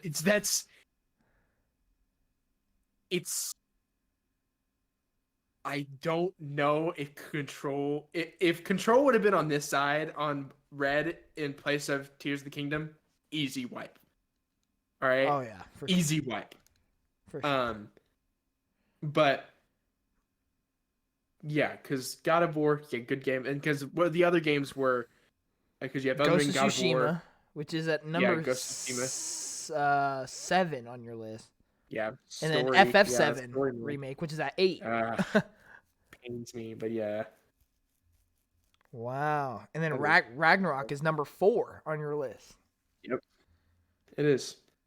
However, something that all of these games have in common is that they are all games that I've well, yeah. Elden Ring, I have played through, I want to say twice fully. God of War, okay, I've played through once. Ghost of Tsushima, I've played through twice only because I got my PS5. FF7, I'm on my second playthrough now. And how long has that remake been out? And Control, I have not picked up Control since I beat it. However, I have played Red Dead Redemption 2 I don't even know how many times. Bloodborne, same way. AC Valhalla, I'm actually on my third playthrough of that right now. AKA I started it like when we started the podcast, and I have not touched it since. Tears of the Kingdom, I don't even want to talk about that one. And then Immortal Phoenix Rising, I literally finished the game, bought all the DLC, and then played it again. So I don't know. It's game in my head. I'm like, if I'm going to get rid of games, I'm going to make sure that these are games that I can play and really not tire myself out on. Albeit there's one on this list. There's one on the red pill that I have tired myself out on, and it pains me. Okay? That's wild to me. I can't believe. Okay, I was worried that the blue pill would be like an easy like choice, but I was wrong. Like it was the opposite. That's wild. Yeah, because I mean, so Bloodborne and Valhalla really carry that much, huh? Bloodborne, Valhalla, yeah. Honestly, yeah. Bloodborne, Valhalla, and Immortal Phoenix Rising, I think all carry in the ways that like they all have a bunch of my other interests mixed in. Because obviously, if you know anything about me, I love mythology. and two out of those three games are heavy mythology based let me or heavily mythology based. let me ask you a question. If it was Yeah. these 10 games versus Baldur's Gate 3, what would you choose? Blue pill all the way, my man. It's Baldur's Gate 3 out the Oh my wazoo. What are you talking about? Oh my god. The best dating sim I've ever played. But yeah, no, uh, yeah, God, if you would have put Baldur's Gate, I mean, Baldur's Gate would have been an easy answer. Like, I mean, whatever side Baldur's Gate would have been on, yeah. it would have won. Yeah. But another game that I think that would have had me run in for my money though is one of the. I know it's not on my top. I don't always know. I know it is, if I'm not mistaken. Horizon. Zero Dawn? Yeah. Wow. I was thinking Yeah, about Zero Dawn. putting that there, yeah. The problem was That definitely would I have didn't given me a want too run. many PlayStation exclusives on here. Yeah, Because there were already a that lot. would have gave me a run. Yeah. A run for everything because those are. Well, I was I thinking I've actually if- been if- itching to play that again. if I would have replaced Elden Ring with Zero Dawn. It definitely would have been a tougher decision. Okay. So I think what really failed here is your opinion on Elden Ring has gone down since. It has. I is a game that introduced me into Souls games. I have now learned that I like other Souls games other than Elden Ring, i.e. Bloodborne, Okay. Lies of P, Wolong. That's not really there, but it's just another one that came off the top of my head. Sekiro. I like a lot of those games. Sekiro. But Elden Ring. I think Elden Ring is a good starting point, and I think I have to give it that. But I just don't really have that urge to play it until the DLC comes out. See, so I kind of made this list also in the like mindset of like one of these sides is my obvious answer, right? I would easily pick blue. Like there is the only competition is Immortals Phoenix Rising. That's the only thing that doesn't make me want to pick blue. Like don't get me wrong. Gosh. I love Bloodborne. I think it's a fantastic game. Like I do think it's a masterpiece. But I much prefer Elden Ring myself. No, AC Valhalla. I don't know. I really like, but God of War Ragnarok is obviously one of my favorite. And then Ghost of Tsushima. I'm not even a Tears of the Kingdom fan, so that's like not even. That's easy. That's easy. And then Red Dead 2, I really like, but it's not one of my favorites whatsoever. I really like Control, however. And then Immortals Phoenix Rising versus FF7 Remake. I'm not gonna lie, I would probably choose Immortals Phoenix Rising over FF7, but at the same time, if I'm getting all the other ones with it, FF7's definitely taking that. But yeah, for me, it was easy blue. That's interesting. Interesting. I learned. See, my opinions change all the time. Yeah, we're learning a lot about each other here. This is kind of interesting. Okay. We've known each other for how long? Yeah, 2 weeks. I don't know what you're talking about. All right. I have baby pictures of him, chat. Well, I just find it more funny that you've been on 10 episodes of the podcast now, pretty much. So 2 weeks is impossible. But anyway, actually, we pre-record all. Oh yeah. These are all recorded within a 2-week period. We already have the end recorded, guys. No worries. Oh yeah. All right, hit me with your second prompt, my boy.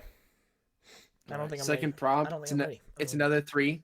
It's another 3 Okay. one. I don't know. I don't know yet. You don't know yet. I don't know. I genuinely don't know which side you'll pick. Oh, okay. Not because I'm like one of these is like they're both so good. It's like I don't know what justification you're going to go through with these. Okay. The genre is fighting games. Oh snap. Okay. We're gonna start with the red side. Injustice 2. Marvel vs. Capcom 3. Ooh. Jump Force. Ooh. On the blue side, got Mortal Kombat 11. Tekken 8, and Super Smash Bros. Ultimate. Red. Or no. Okay. Wait. No. Wait, I think I said it wrong. Wait a minute. Oh, wait. Now I'm double guessing myself. Hold on. Wait a second. Wait, pause. Hang on. I jumped the gun way too early. Hold on. Okay. Hold on. Okay, wait. Whoa. Bro said Marvel vs. Capcom 3. Oh, my God. I know. Wait a second. Pulling out the stops there. Wait a second. That one's. I don't. Oh my God. See now that's going up against Tekken 8 in your eyes. So, because it's Injustice 2, Marvel vs. Capcom 3, and Jump Force on the red side, MK11, Tekken 8, and Super Smash Bros. Ultimate. Wow. Okay, I'm not gonna lie. This is really tough. Like, I don't know because let me run through the way I'm looking at this. Okay. Personally, when it comes to my if I'm going off my top 5 fighting games of all time, right?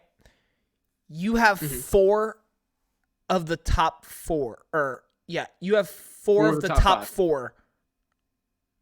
Yeah, you have my top 4 games on here, but then you have 2 games that aren't in my top 5. Yeah. Right? So Jump Force and MK11 are not in my top 5. Oh, interesting. Okay. I thought MK11 was for some reason. No, I personally like MKX better. Are you kidding? Well, no, that's probably good though because if that was MKX, then that side would easily win. Okay. But now it's tough because I do still really like MK11. I like it more than 1. And personally, I like it more than 9. I know everyone's gonna hate that answer, but I personally liked it more than 9. Okay, Injustice 2 is my number 1. Okay, everyone knows at this point. But then, second and third place is Smash and Tekken 8. You could flip flop those 2 at any point. Like I could the other day I said Tekken 8 was my second favorite, but then today I'm feeling Smash is my second favorite. So those 2 are second and third. So you have 1 versus second and third. But then you have Marvel vs. Capcom 3, which I can't believe you threw that in there because I didn't know you even knew. I love that. That's my 4th favorite fighting game of all time. Yeah. Sorry, you didn't know that I knew. I just wasn't expecting how that. long we've been talking about Marvel vs. Capcom 4 when it comes to NetherRealms. How long have we been talking about that? I know. Marvel vs. DC, So come on, man. That's what makes it really hard. But then at the same time, I do prefer MK11 over Jump Force. So, oh my goodness. I think I would enjoy the blue pill more, but my heart's telling me red because of Injustice. But at the same time, I think I get more out of blue. Oh my God. I really jumped the gun. I'm not gonna lie. I said it wrong. I said it wrong. I meant to say blue at the very start, but I said red on accident. And I was like, wow. Yeah, no. I meant to say blue, but I said red. But then I was kind of having second thoughts of it altogether, and I'm like, wait a minute. Because I immediately was like, oh yeah, Tekken 8 and Smash? Heck yeah, dude. I was like, easy. But I'm like, oh wait, but I love Injustice 2. Oh, and he put Marvel vs. Capcom 3. Wait a second. I'm like, oh, snap.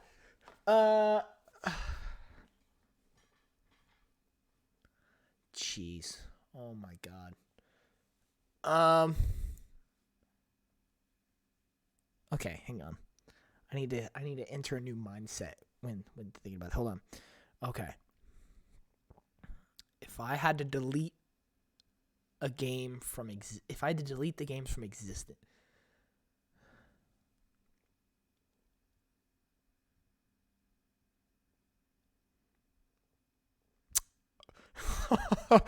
Oh my God. Okay. I think I've made my decision. Final answer. What is it? As much as I hate doing this. Blue pill. Blue pill. Blue pill. Which means I get MK11, Tekken 8, and Smash Brothers Ultimate. I mean, I definitely would have chose blue, to be honest with you. I love Jump Force, but like Tekken 8 wins it for me. I love Tekken 8, obviously. Well, well, like I said, so Injustice 2 carries a lot because it's number one. Like number one in a lot of ways almost like feels like two places for me. Well, like two options. Right? It has the value of one, or has the value of two. Right, exactly. Marvel vs. Capcom 3 is in my top 5, but it's under Tekken 8 and Smash Ultimate.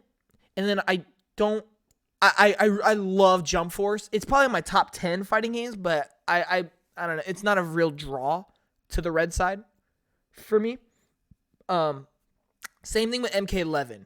While I love Mortal Kombat, that game specifically is not a huge draw.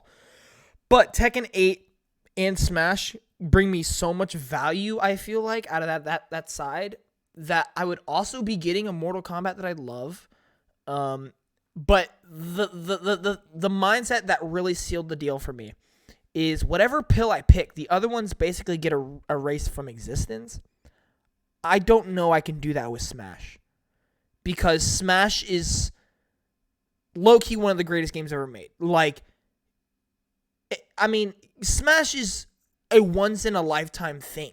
Not even just video games. Like, that Smash is the Avengers Endgame of games. Like, the amount of guest characters that are in that game, the amount of just characters in general that are in that game, the fun that you can have with friends in that game, and I just don't know that my personal love for Injustice 2 can erase that from existence. Like, Smash has done so much for video games. Like, there has been there's no other game really out there where when it's active, every event, everyone just starts speculating what character is going to be added. Like, that's just not a thing that happens. Like, only with Smash. Like, Sora being that final character and kind of like making the whole game come full circle after years and years, it's just like something so special that even my love for Injustice 2 can't really replace. So for me, I have to go blue, probably because of Smash. But like you said, Tekken 8, freaking awesome, dude. So I literally just did my review of that game today. And so, yeah. That was a hard one, though. That's a hard one because I also love Marvel vs. Capcom 3. I mean, yeah. Gameplay-wise, that might be my favorite out of the bunch, maybe. I don't know. That game is so fun. But yeah. That's a good one. It's a good one. It's a good pick. Good pick, sir. Thank God. Good one. Wow. I can't believe you did that. Yep, I know. Why would you... dude, Marvel vs. Capcom 3 threw me for a whole loop. Because, like, it didn't register in my head how much I, like, love that game until, like, I jumped the gun. And I was like, oh, wait a minute. I don't want to get rid of that. Wow, that's funny. All right. Well, that is going to do it for this video, guys. Thank you all for watching. We'll see you in the next one. We're definitely going to bring this segment back in future episodes. Very, very fun little segment. But we're going to go to the next segment. We'll see you guys in the next video. Peace. All right. For everyone watching the podcast, we are entering our next segment. Christian, are you ready? Yes. To talk about the must-plays in the video game world. So, ladies and gentlemen, this segment, we are going to be looking at 5 different categories. 1 Xbox, 1 PlayStation, 1 Nintendo, 1 third party, and 1 indie game. And we are going to be deciding. We have 2 separate lists. We're going to be deciding objectively what is a must play and what is our personal must plays when it comes to all 5 of these categories. So in total, you're going to get 5 must plays objectively and personally from Christian and I. Christian, since I started with the red versus blue play, I want you to go ahead and say, what is your objective must play for Xbox? Objective must play. See, the problem is I've been debating this almost the entire podcast because I have an answer, but I just don't know if it really is like The right one. Yeah, in Okay. my opinion. Okay, that's fine. I I mean, you really can't go wrong as long as it's a great game. You know what I mean? You really can't go wrong. Yeah. Well, that's the problem, John. It's- Starfield, like I don't know. God, no.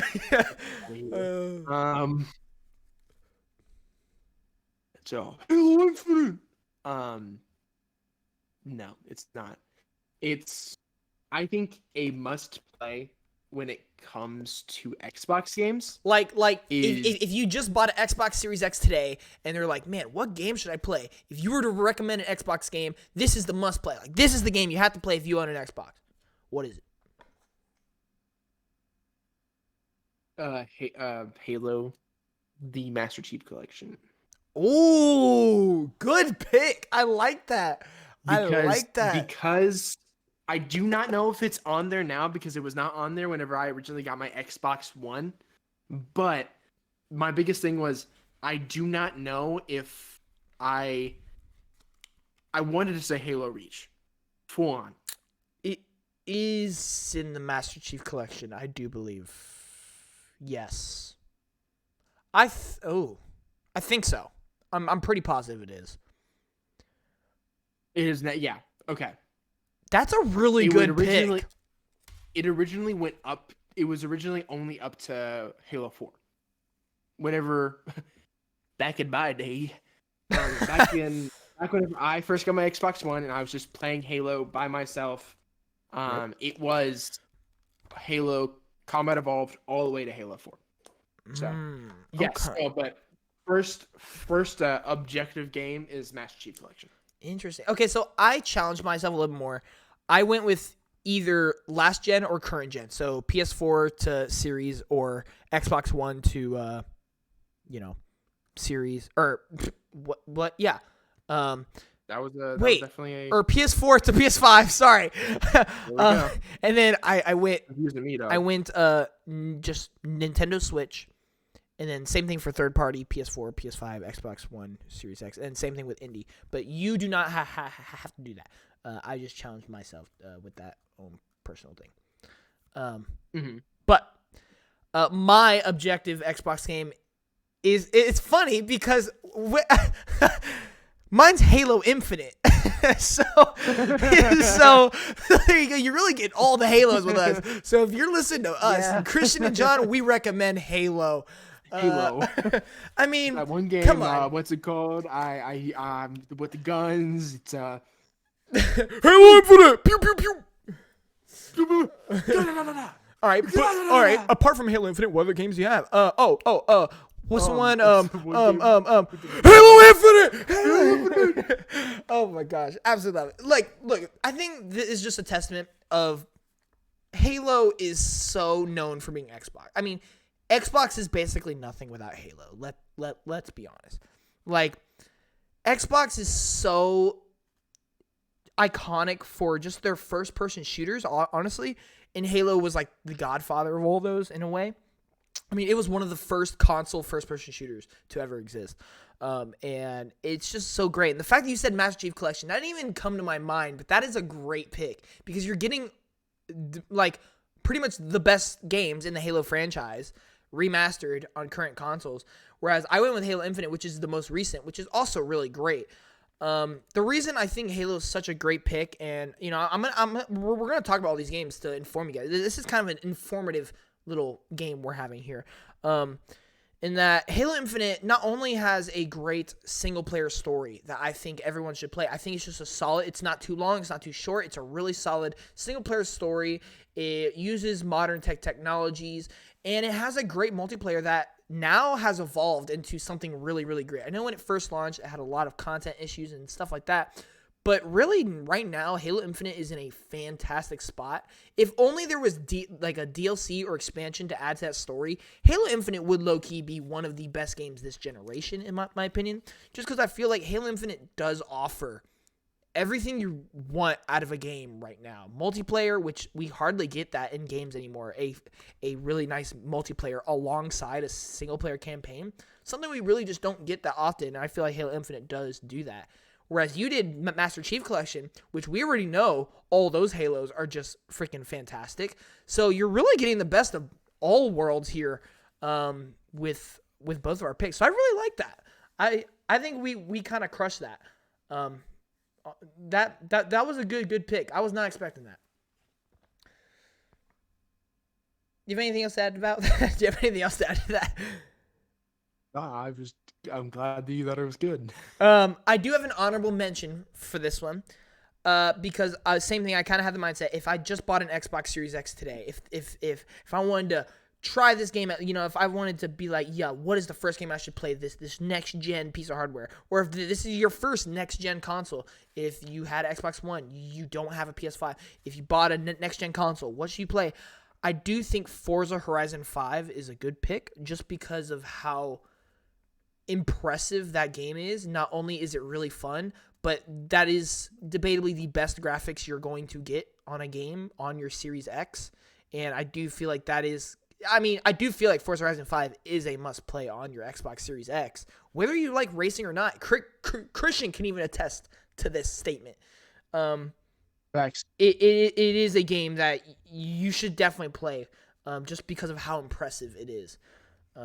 So that is my honorable mention. But at the end of the day, I do think Halo Infinite is more fun. I just think it offers more. And therefore, I went with Halo. Sit. Yeah. No, I'm just sorry. No, you're Ruger's being. All right. Now for PlayStation, I feel like we probably have the same game. But maybe not. I think you maybe have switched it up. So I'm gonna go ahead and start this time. Yeah. I have my obvious pick, God of War Ragnarok. For the objective best? Yes, for the my objective best PS5 game that you could play today is God of War Ragnarok. A sequel. Yes. The objective best. Yes. Okay.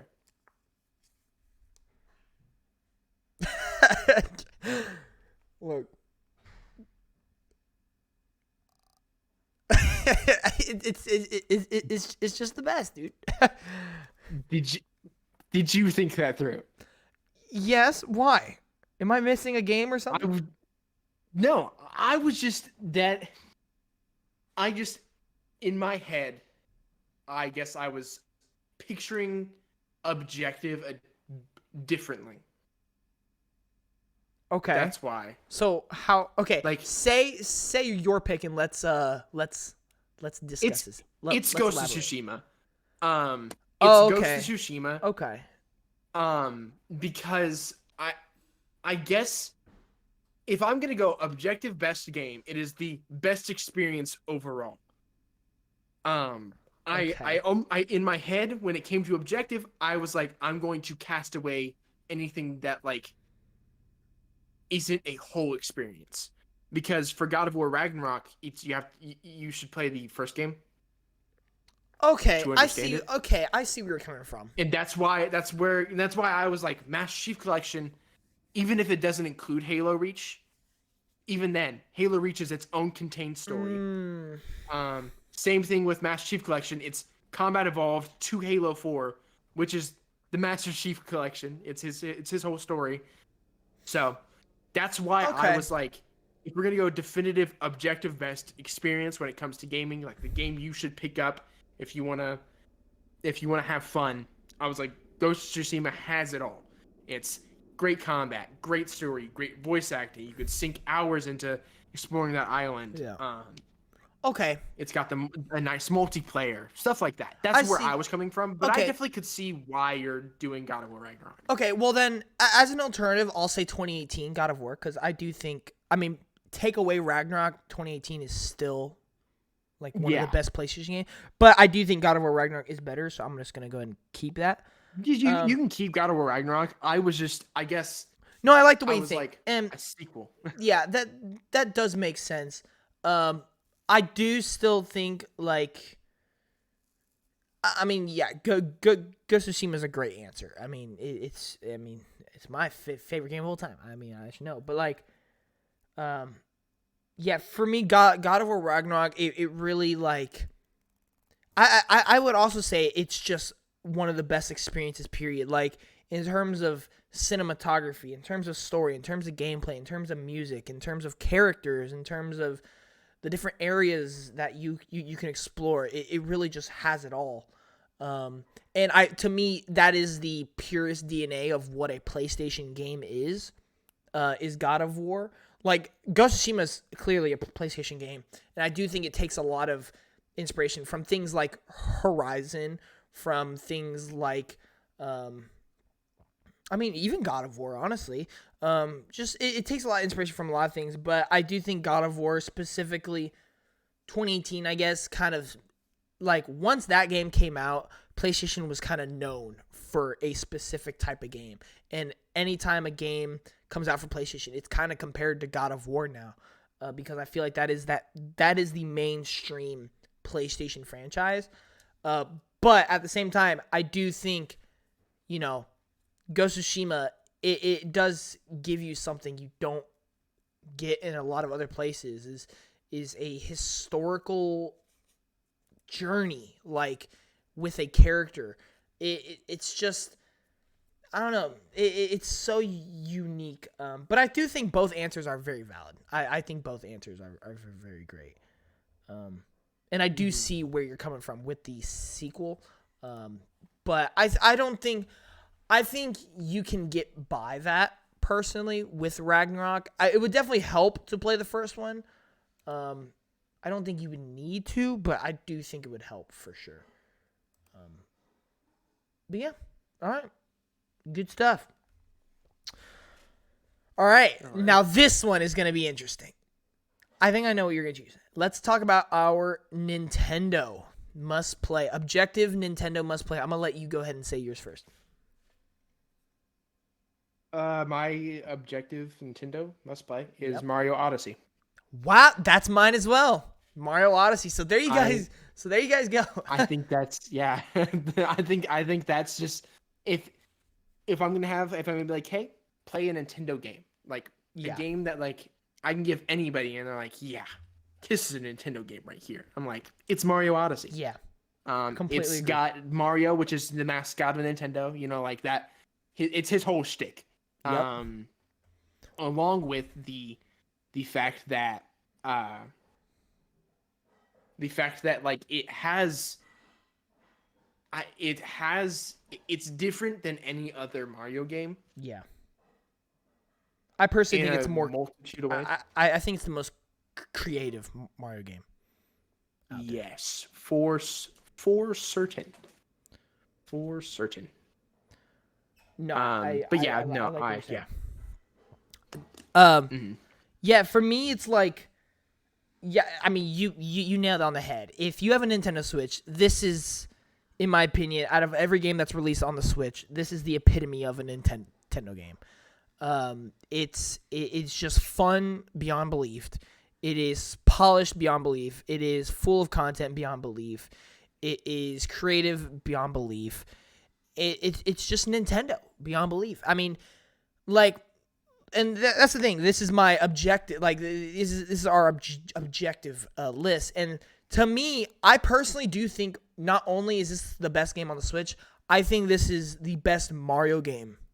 Objectively, personally, I think Galaxy is my favorite. I think that's also Christian's favorite.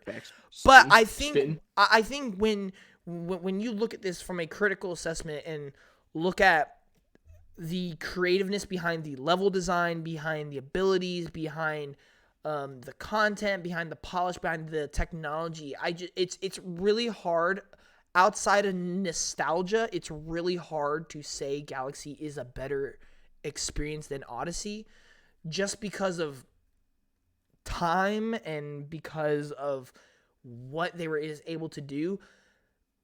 Take away the weird gravity, Galaxy is just a platformer, whereas I feel like Odyssey has a lot more creative things where it can go to 2D, it can go to 3D, you can become other creatures and other characters in the world using Cappy.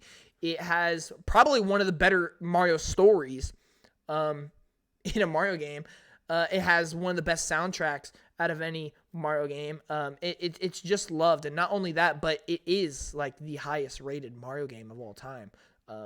And so it's really hard to argue that objectively Mario Odyssey is not the best experience on the Switch. The only other game I would say is like Tears of the Kingdom, but the problem is, and I can even take this, that game is not for everybody.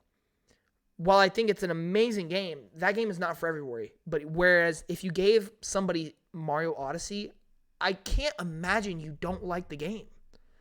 Like, how? Like, how do you play Mario Odyssey and just be like, oh, this is, I don't like it. Like, I just don't see it. I don't like it. Yeah, I don't get it. Now, I do have an honorable mention for this one, and that is Smash Ultimate. All the reasons I said earlier in my red versus blue pill, it's just that was another iconic. one. That was on my list. I was like, if it's not Mario Odyssey, it's definitely Smash Bros. I mean, it's so fun. I mean, if you're getting a Nintendo Switch, it's probably to play with friends, and there's no better game to do that with than Smash Ultimate. Switch is such a good console for just messing around like that. Yeah. Because you got Mario Party, Mario Kart, stuff like that. There is a lot of must plays on Switch. Like there's a lot. Yeah. Yeah, man. All right, good stuff. Let's move on to our third party. Now, this is where things get interesting because there are so many options. I'm very curious what Christian said, but I'm going to go ahead and say mine first, which this, I don't know. I'm having second thoughts, but honestly, shout out to Austin, because we had this conversation like a long time ago, that kind of gave me the answer for this prompt. So my objective must play for a third party game is Resident Evil 4 Remake.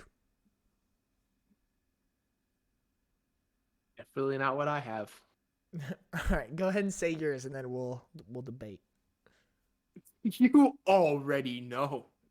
You already know what it is. It's Baldur's Gate 3. Oh, really? Oh, interesting. For a third-party game, you think my objective list here is not going to include Baldur's Gate 3 in any way, shape, or form? Okay. I was thinking that game, but the problem is like, and I mean, if you don't like Dungeons and Dragons, it might be really hard for you to get into it. See, that's the thing, is even if you don't like Dungeons and Dragons, its story nonetheless, you're like, I don't know D&D lore. Like, I'm not one of those people. I'm always a homebrew guy. I like making my stories because I like writing. I don't know D&D lore like that. But the story itself is just something that's like, it's like, oh man. Yeah. You know, I get that. The story, it's even then, the main story isn't like really the custom character main story isn't all that. What I think is the objectively best way to play that game is Dark Urge Redemption. Which is the Dark Urge is a character preset you can choose. That's the main story. That adds so much onto the game that isn't there in just your custom character. You still customize your character, but it's so much more. I don't want to even spoil it for you because I hope one day you'll play Dark Urge. Um, but the characters, I mean, the voice acting, the art style, which is like it's realistic, but it also has a bit of whimsy to it in a lot of places. Um, I don't know, man. Just No, I think if anybody's gonna be like, I want to sit down and play a game, I'm gonna play a game that I can sink my teeth into. and honestly, sitting here thinking about it, it's like, yeah, I mean, if I even go based off of some of my personal like morals and thoughts when it comes to video games, it's like you don't know you like something until you try it, right? And so, because of how good Baldur's Gate 3 is, it should at least be a must try. You know what I mean? And Oh yeah, and first, so like I mean, even I like succumbed to that. It was praised so much that I was like, okay, I think I have to try it, right? And I do think it is a must try for sure, and definitely a must play. And chances are you are going to like it, and it is going to be one of the best even if games. you don't like D&D, even if you don't like even if you don't like a lot of fantasy, all the characters in that game are hot, objectively, and like it's honestly a glorified dating sim, and I mean, who could pass that up? I could think of a couple people. What? Don't worry about it. Anyway, but yeah, Resident Evil 4. Look, Thank you. Yeah. Me and Austin had this conversation. It's like Resident Evil 4 doesn't have one aspect that is like the best in gaming, but it is so good in like every aspect. Like there is not one negative. Jack of all trades. Yeah, it's just all around a honestly pretty perfect experience. Like you just have a great main character, fun, intriguing conflict theme plot. You have a great story. You have so fun combat. You have great visuals. You have a decent music for a horror game, and you get a horror game, which is quite thrilling at a lot of times. So for me, it's just like if I was to recommend a must play, I'm gonna go with a game that I think is really, really hard for you to not like, and that to me that would be like Resident Evil 4. Like it really just is an all around great experience in every department. Now, I do have an honorable mention, which is which I looked at my honorable mention, and which is why I kind of flipped on Baldur's Gate 3. Because when you first said Baldur's Gate 3, I'm like, I don't know if that's the most play. But I looked at my honorable mention, I'm like, well, actually, it is. My honorable mention is Elden Ring. Whereas, because Elden Ring, Souls games are not going to be for anybody. For everybody. I mean, Souls games are not for everybody. But you should try Elden Ring because Elden Ring started a generation. Now Elden Ring has started a generation of try different things. If it's not for you, it's not for you. But if it is for you, you're getting one of the best games ever made.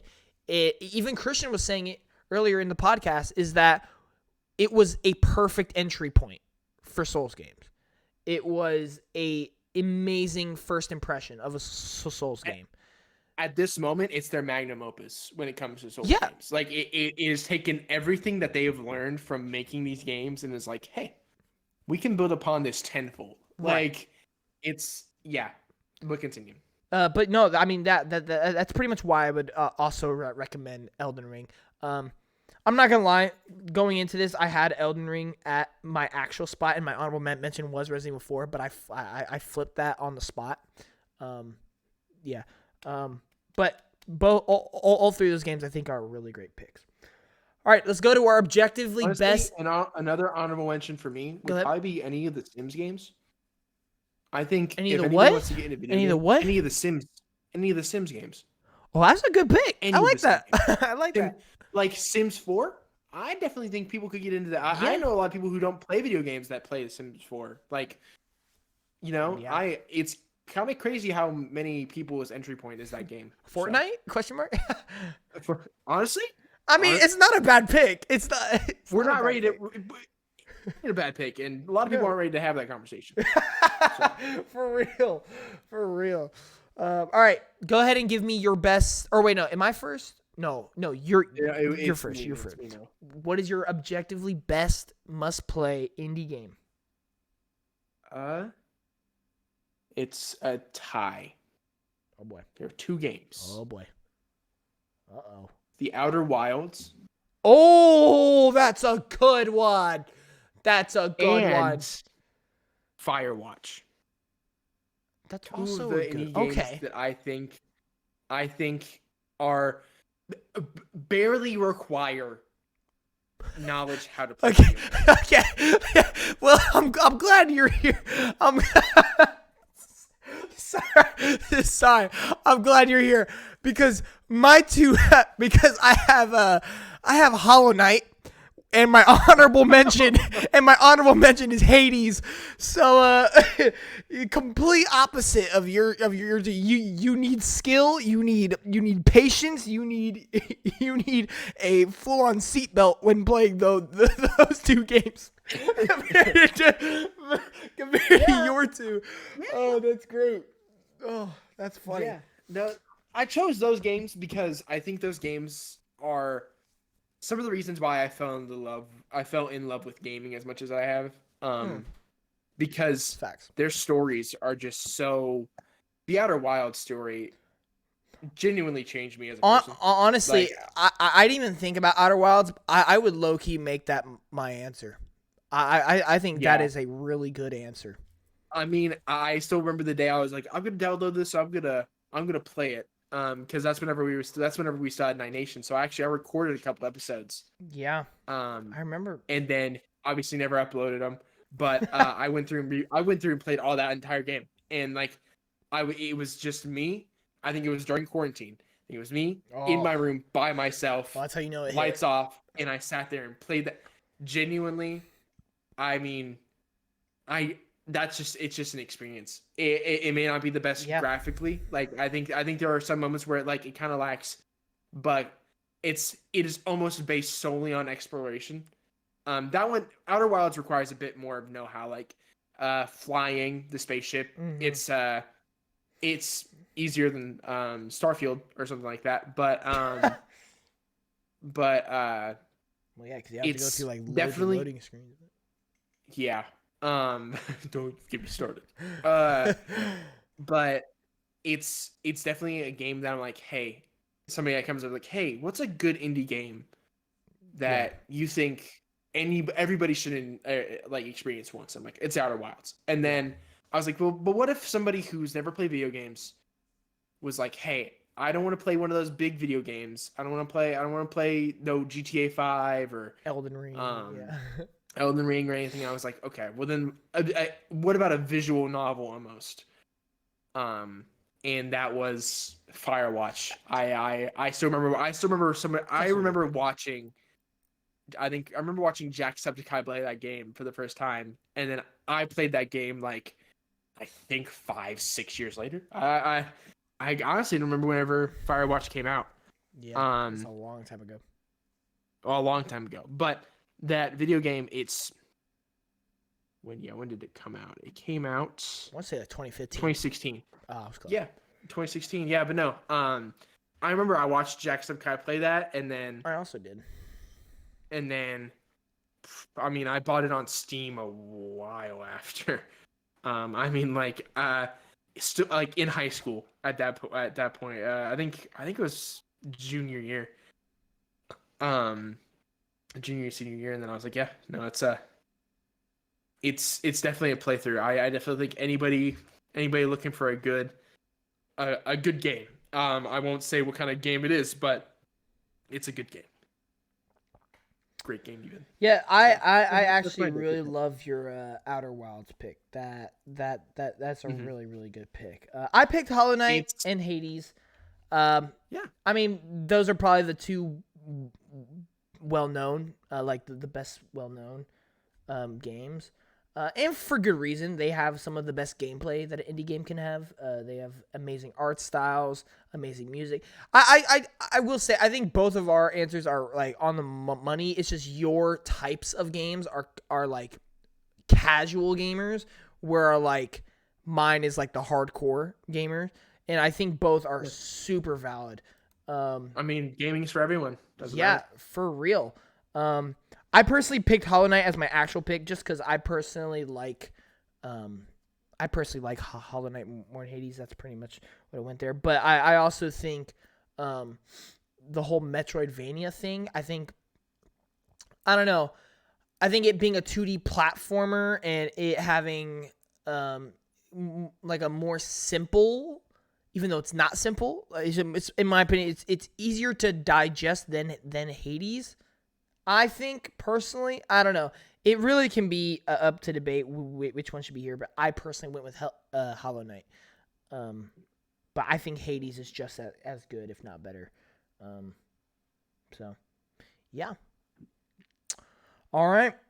Now we get to our personal list. So this has nothing to do with do we think this game is the best or whatsoever. It's just our personal favorites. Like if someone asks us, "Yo, what's your favorite game that on this console? What should I play?" This is the game I'm telling you. So yeah. What is your or you said your Xbox One first. So I'll say my Xbox One first in our personal list. Mine is Hi-Fi Rush. All right, all right. If you can hear my dogs fighting in the background, they're I cannot. roughhousing. I'm so sorry. What is your personal must-play Xbox?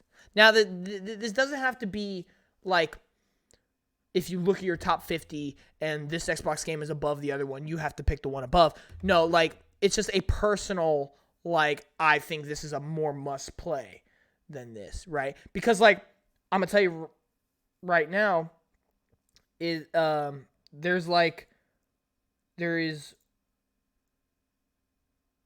there is an Xbox game higher on my top 50 list, but I picked Hi-Fi Rush because I think that is a better must play in my opinion. Stuff like that. Same thing with Nintendo Switch. There's a Nintendo game that I is higher on my top 50 list, but I picked this one because I personally think it's a better must play. Yeah. So, go ahead. Quantum Break. Oh my god. What the heck? Is that still an Xbox exclusive? Hold on. It might be. From last I checked, it was.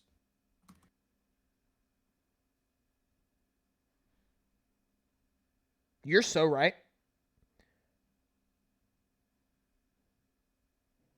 Nah. I mean, It is not on PlayStation. Wow. Okay. yeah. So That's a good for one. anybody who doesn't know, Quantum Break is the Xbox exclusive made by the same people who made this little indie game, Alan Wake 2. Oh man.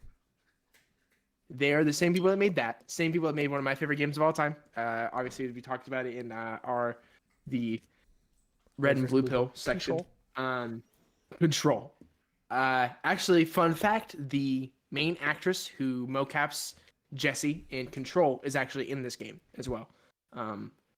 I didn't know that until recently. I haven't played Quantum Break in a while. I just know Remedy reuses a lot of actors and stuff. Yeah, but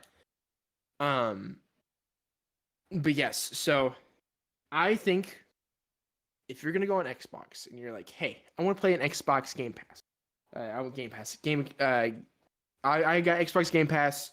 I want a good game. That's an Xbox exclusive, and I'm like, you know what? You want a good story. You want something that like you can really sink your teeth into. That's something that's unique. Quantum Break, because Remedy just kind of hits it with every single one of their games. To be honest with you, like they kind of always hit on the money. Yep. And I was like, Quantum Break's that.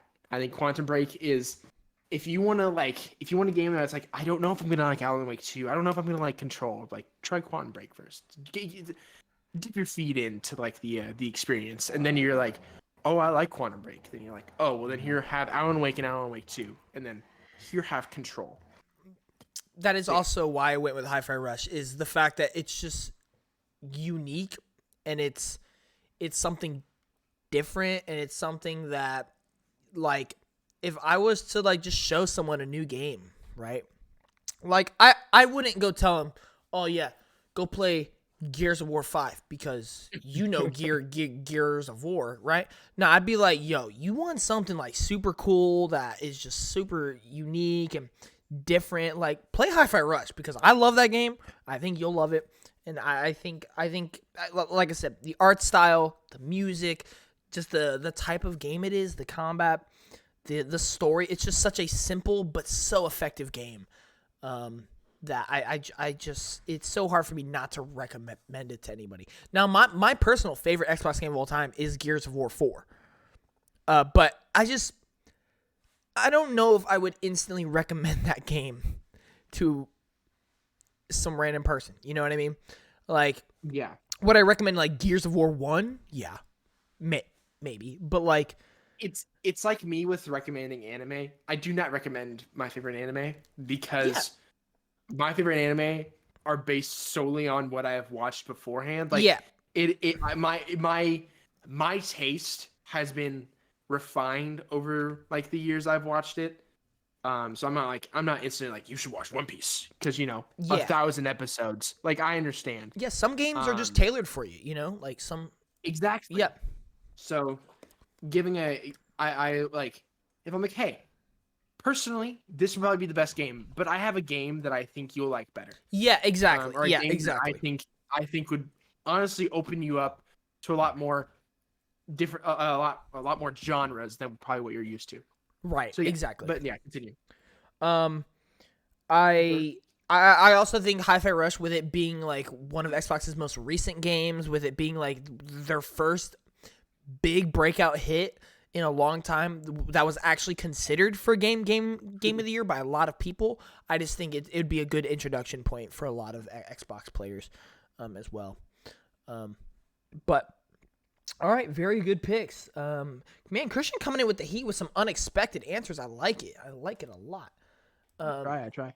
All right. Oh, bro, my dog just burped hecka loud. Oh my gosh. Cooper? Yes. Cooper It would be Cooper. Cooper the Booper. Anyway. Cooper the Booper. Cooper the Booper the Pooper Scoop. Anyway. All right, Christian, what is your personal PlayStation must play? See, now it's a tie by two completely different games, and it's it's hard because the first one is a Souls game. You already know what it is. It's Bloodborne. Yep.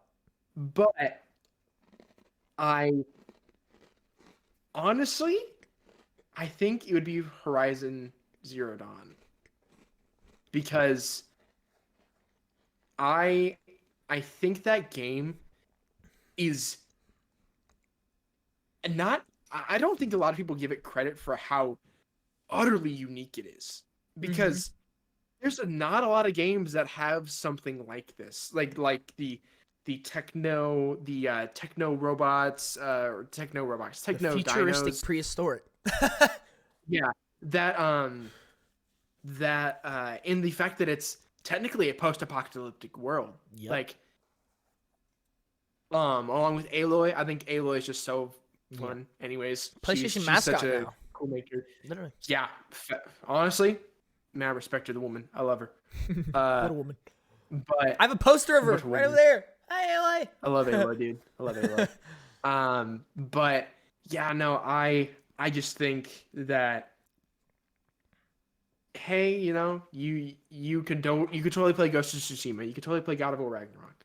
However, if you want something that's like unique, more unique than a lot of these other games, here you go. Because its world is unique, its story is unique. And plus it has the best character in gaming. Papa. I don't know if you remember Oh that. my gosh. I just got PTSD so hard. Oh my god. God, it hit like bro. It hits harder when it takes like 3 seconds to like process. Like I was like, what? Oh, Obviously, another callback to whenever Speed we Knight. used to be Night Nation, and Remember when I used to take an E out of your name? yeah. Oh my lord. I'm just gonna stop right there. We ain't trying to get canceled in 2024. Please no. We- Um, but yeah, no. I used to say "Papa" all the time when it came to that guy. Bro said it I like forget I forget 20 his times in actual one name episode. because I call him Papa in my head I all don't the know his time. name either. He died so quick. He did. Oh my gosh, but yes, I just think a lot of those characters in that game and the combat style and the fact that it's not really like combat, you have to utilize a lot. You have to utilize a lot of traps and stuff too. Um, Yeah. I like that. I don't know. The only game that I could really even consider close to it is probably Monster Hunter. Um, I would consider not- like Ghost of Tsushima close to it, just without the giant no, dinosaurs. no, I mean concept wise, the closest Oh, thing I can think, like, oh because that's yeah, that's my oh yeah, my whole. It's like it is a unique game. yeah. Like It it is is. a Yeah, game that there's not much like it.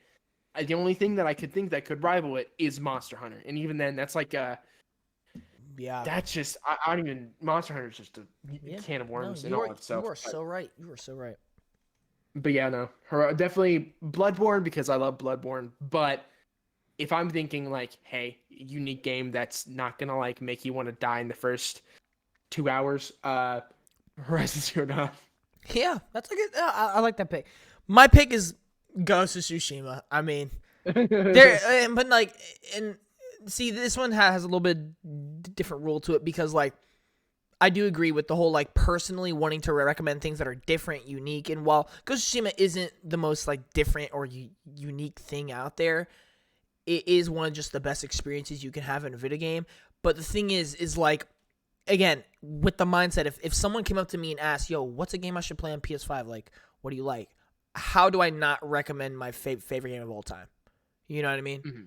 It's like, it's just like there's no other answer that can take that spot for my personal recommendation of PlayStation game. The only other one I thought about was Returnal, but like, I actually thought about that one as well. And that was actually gonna originally go on one of the pills, but but that game is it's hard. That game is a hard game. That's the reason is. why I'm like Bloodborne, yes, but Horizon Zero Dawn, Yeah. like because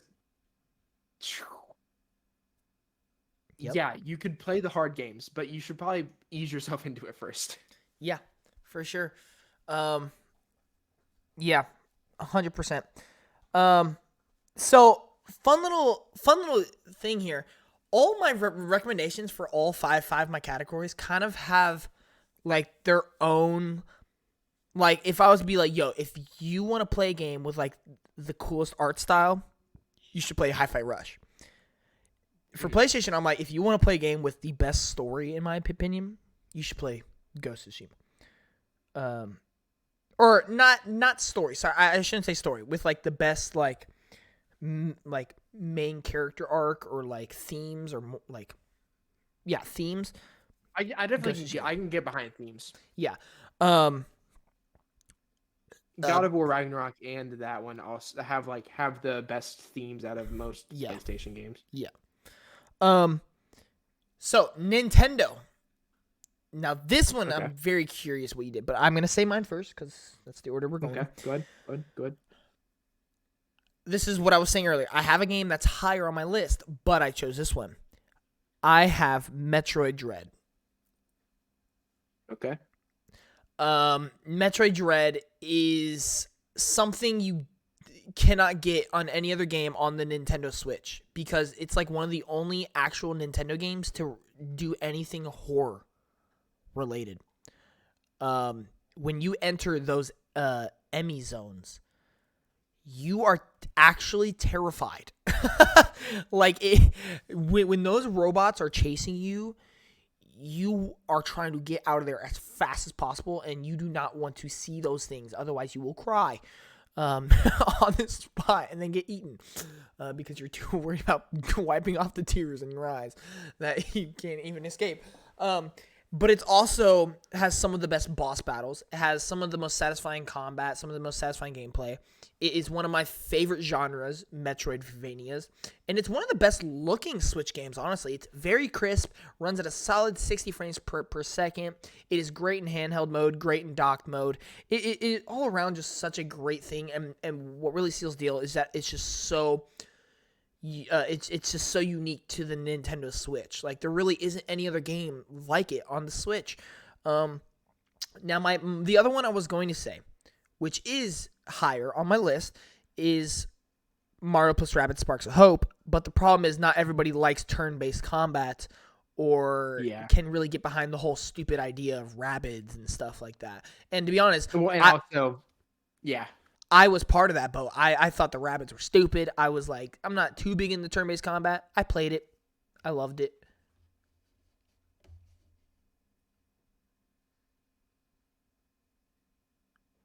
All right. Sorry, my PC is just like froze pretty much. Oh, I was like, good talk. I think it's still recording. It's just I'm running at like 1 frame a second right now.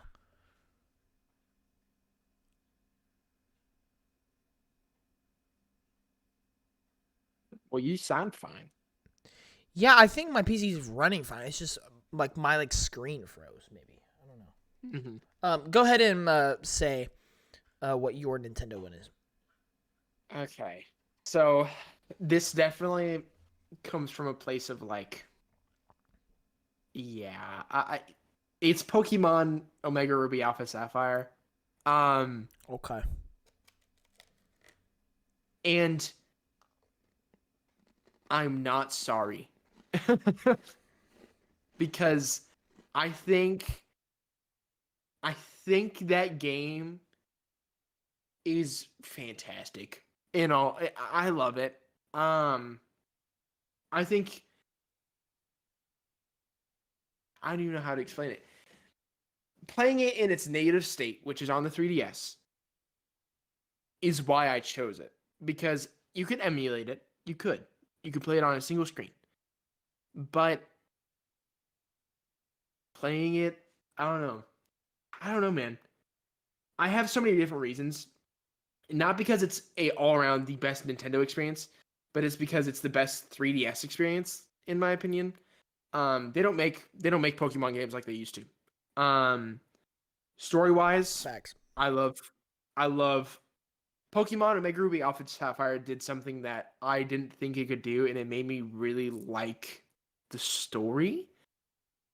Because the last game that I really liked the story in when it came to Pokemon or Nintendo in general up until that point was Pokemon Black and White. Omega Ruby Alpha Sapphire made me love that story. Hoenn region is one of my favorite regions. Has a couple of like my favorite Pokemon, not of all time because my favorite Pokemon are all from Gen 1. But yeah, I mean like it's such I guess I don't know. It's such an experience playing it because it's one of the only games that has like and one of the only Pokemon games and honestly one of the only Nintendo games that I think that really has like a whole second half after you finish the base game. Um it you don't have like you have to buy this DLC. No, it was before DLC. It's called the Delta episode, and it's a whole nother story part on top of what you just played, and it's so good. And it's so good. I love the characters that are introduced in it. I love Mega Rayquaza. Oh my gosh, man. I do. I love Omega Ruby Alpha Sapphire, man. I think that's It's a good pick. I I think it's a good. I don't know. I think that's my weak. I think that's the weakest pick on my list, and I think my nostalgia is really shining through there. But yeah, no, I think Omega Ruby Alpha Well then, Sapphire, or here I'll go ahead. alternatively, Legend of Zelda Wind Waker remastered on the Wii It's U. another good one. It's another good one. I'll go ahead and say if you guys want a more current Pokemon game, a must play in my opinion would be Pokemon Snap. New Pokemon Snap. Oh, Is that your pick? no, mine was Metroid Dread. Oh, sorry, But sorry. um, I know it was Metroid Dread. Sorry. yeah, I don't know why I was like, well, is that your cause pick? cause you were just saying, I'm like, if we want to go current wise, I think personally, I think the best Pokemon experience you can get right now is new Pokemon Snap, and it was a running joke for a while. I haven't said it in a long time, but I've said it multiple times. Is where new Pokemon Snap is nowhere near the best Pokemon game. It doesn't have the best story. It doesn't have the best gameplay. It doesn't have anything. But what it is the best Pokemon experience. Like if you want to be introduced to Pokemon, if you want to just enjoy the idea of Pokemon, see Pokemon, if you just want to casually play a Nintendo game, if you want to just unlock secrets, unlock stuff, you get it all with Pokemon Snap. Like it's nowhere near has the best story, has the best gameplay system, has the best music, has the actually does have the best visuals. I will say that. Yeah. But it's such a complete Pokemon experience that we almost don't get anymore. And it's just one of those things where it's like if you just love Pokemon, you'll love the game. And it's so hard to explain what about taking pictures is so intriguing or makes me want to play the game. Nobody has been able to explain it in the history. Not even Nintendo was able to explain it in their marketing. You just have to play the game, and the magic just does it itself. Like it just clicks. It just clicks as soon as you do that first run through the first course. You're like, this is so nice. This is why you love Pokemon. And I do think that would for sure be a good option. But all right, moving on to third party. Christian, what is your third party personal? Ashura's Wrath. Okay, I thought you were gonna go Baldur's Gate 3 again. I'm not gonna lie. Thought about it. Thought about it. No. Because I was like, okay, is there a game that isn't as massive as Baldur's Gate 3? That objectively, if I'm going to offer a game that is like the best experience, Baldur's Gate 3, obviously. But I want to give a game that will engage you with voice acting and the game mechanics. I will be the first one. I will not be the first one to say this, but I'll admit they aren't the best. Um, but the story and the voice acting, ooh, knocks my socks right off, dude. Like, the voice actor for the main character, it is I think Liam O'Brien, if I'm not mistaken, uh, who is anybody who knows Liam O'Brien, he's on Critical Role, but he also voices like Pain from Naruto. I think he voices somebody from no, he voices Gaara from Naruto. Um, but I'm literally thinking of this single moment from the game, and it's at the end, and he lets out this scream that like I thought he was good throughout the entire time, but that scream near the end of the game, I was like, one of the best voice acting performances I've ever heard. Like the man put his whole body into that scream. Um, and honestly, it's it is a it's fun. It's a fun beat 'em up. Uh, it's a third person beat 'em up. It's so fun. It's so fun. I bought it on a whim because I was like, I saw an edit on TikTok and I was like, okay, I'm gonna buy this. It's like $5. Bought it. Uh, I think I played through it all in a night, and Wow. it was awesome. Wow. Yes. Awesome. Um, yeah, that makes sense. That pick makes a lot of sense knowing you. Um, I have a question. Do you know my? Can you guess my pick here? Third party. Yep. Hmm.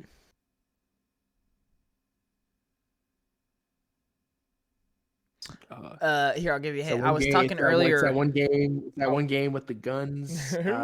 No. Uh, I was talking about how each of my things kind of represent a different category. How Hi-Fi Rush is art style, Ghost of Tsushima is like oh, themes. it's definitely gonna be Alan Wake 2. What makes you say that? It's just gonna be Alan Wake 2. Don't even worry about it. It's Alan Wake 2. Well, Nintendo's gameplay with Metroid Dread. And my third party pick is Alan Wake 2. Okay. Yeah. Okay. So, look, What's your reasoning, John? my reasoning, if you want to see storytelling in video games at its finest, I don't think you can get better than Alan Wake 2. The use of live action, the use of multiple main characters, the use of horror elements, the use of current technology, the use of audio, the use of music, everything just feels like it is so important for its storytelling. It's just captivating from start to finish. Not only that, but it's actually a really fun game as well. It has a great plot just in general. It has great gameplay. It has great visuals, great music. It's just it's a masterpiece. It is a masterpiece, and I've said this so many times, and it's cringy every time, but I mean it. If when it comes to art, man, when it comes to video games as an art form, I cannot not see Alan Wake 2 in my head now. Like it like to me that is just peak execution. Like there is nothing there's almost nothing wrong with it in my head. I think it's so brilliant. Yeah, I just have to recommend Alan Wake 2. I mean, even I played it for my third time with my sister during winter break, and she even loved it. She was like, it's so cool. Like, she was like, it's so cool. It's so creative. She like wanted to keep playing every chapter because she got so hooked every single chapter, and it just gets better and better and better. And yeah, I mean, even my parents, I was showing them the trailers, and they were talking about it. They were like, it looks interesting. Like, it's kind of cool. And I was like, I know. It is. Yeah, it's just brilliant what that game is. So I just have to recommend Alan Wake 2. But I will say I do have an honorable mention for this one because I have to throw it in there. Titanfall 2, bruh. if we're talking about straight, just so much fun, Titanfall 2 is goated. It's the best first-person shooter, in my opinion, that you can play. It's just easy answer for that. But yeah, Titanfall 2 goated. All right, best or our personal pick for must-play indie game. I've said this so many times. Actually, you know what? I have one more honorable mention for third party just because throw it in there. Immortals Phoenix Rising. We both have it in our top 20. Play it. It's so good. Do not sleep on it like everyone else did, unfortunately. Indie game. My personal pick for must play indie game is, I've said it so many times, my favorite indie game of all time, Death's Door. It's kind of a blend between casual and hardcore gaming. It has that cozy art style, music, enemy variety kind of gameplay, but then the hardcore comes into it, makes all of that super hardcore. And so, it's gameplay that you've seen anywhere. Oh, dodge, isometric. Oh, walk around, collect things, but it's so intense that it turns it into hardcore. Yes, you do need to play Christian. It is just absolutely fantastic. I think it's on Game Pass. Pretty sure it is. It is on Game Pass. Yeah, it is just such a great game. It's the game that made me fall in love with indie games. Just because of how much I fell in love with it.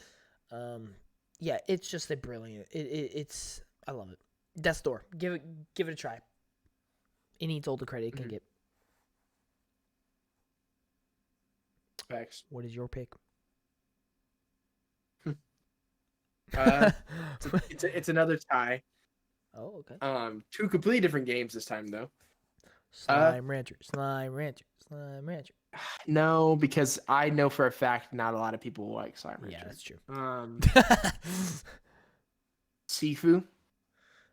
Oh, I nice think one. Sifu Nice is a one. very like it's a game where you have to. It's not like my other two picks when it came to objective because it is skill based. Like you have to get good at the game. Yeah. But I do think the story and just the art style, if you're anything like me when it comes to games that emulate a certain media you like, you jump on them, and it reminds me of my one of my favorite animes of all time, Jujutsu Kaisen. With the way they just with the way the main character just kind of bodies everybody. Um, I really like that. I think the score is something to behold too. I definitely do. I do like a lot of the music in that game. Um, and all around, it's a game that's like you can. I almost say if you really get good at it, you can beat it in like maybe 2 days. I've actually yet to beat it, and I have been playing it on and Yeah, me off neither. for a while now. It's a hard game, but it's super fun. Yeah, it's addictive. Especially another. If you like John Wick, play this game. Oh my God, yes. If you like John Wick Yes. or alternatively the Netflix Daredevil show, play this game. Or just like Bruce Lee, Jackie Chan, like Facts. anything Like of them. it's yeah. And then my tie. If when it you like comes to feeling like a indie games, boss, play facts. it. Same with this. Same with this next game. Uh, Oh dear. Tunic. I love you, Christian. Marry me. Marry me. Get on old. Wait, hold on. Get on one knee. That's what I meant. Yeah. Yeah. Tunic. Oh, what a good pick. Oh my gosh. I originally didn't understand the hype. John kept hyping it up to me, and I was like, Dude. I don't understand. It's a fox. It is genuinely one of my favorite indie games. Yeah, of all and time. Link's Like, a man. It is, Oh. Actually, he's an yeah. elf. He's a. No, he's not. I'm gonna elf. say he's a Hylian. Yeah. He's actually. Yeah, he has pointy ears. He has pointy ears, and the So fox does the does fox. too. But Yeah. but no, I love Tunic. It is very much in the vein of Legend of Zelda. Those style games. Oh yeah. Oh, But it's super fun. It's super fun. I'll be honest. I don't want to give away this game. Give away a lot about this game because my first playthrough of it was super just charming. interesting. It's yeah. charming.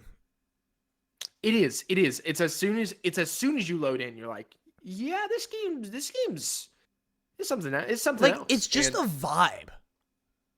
Yeah. Until you get Oh, yeah. destroyed, and then you're like, "Oh, so this is Yeah. actually a game as well." Okay. Yeah, it's like, oh yeah, it's pretty, but also, oh my god, that thing killed me in 2 hits. Yeah. That's wow. Actually, I'm just now thinking about this. Death's Door and Tunic are very similar. Yeah, I know. That's why I was like, wow, you. One has a actually color picked a game palette, that's one very does similar not. to mine. That's pretty much what we got here. Yeah, That's yeah, funny. pretty much it. Yeah. That makes sense why I like both of them. Never thought about that. Interesting. Yeah.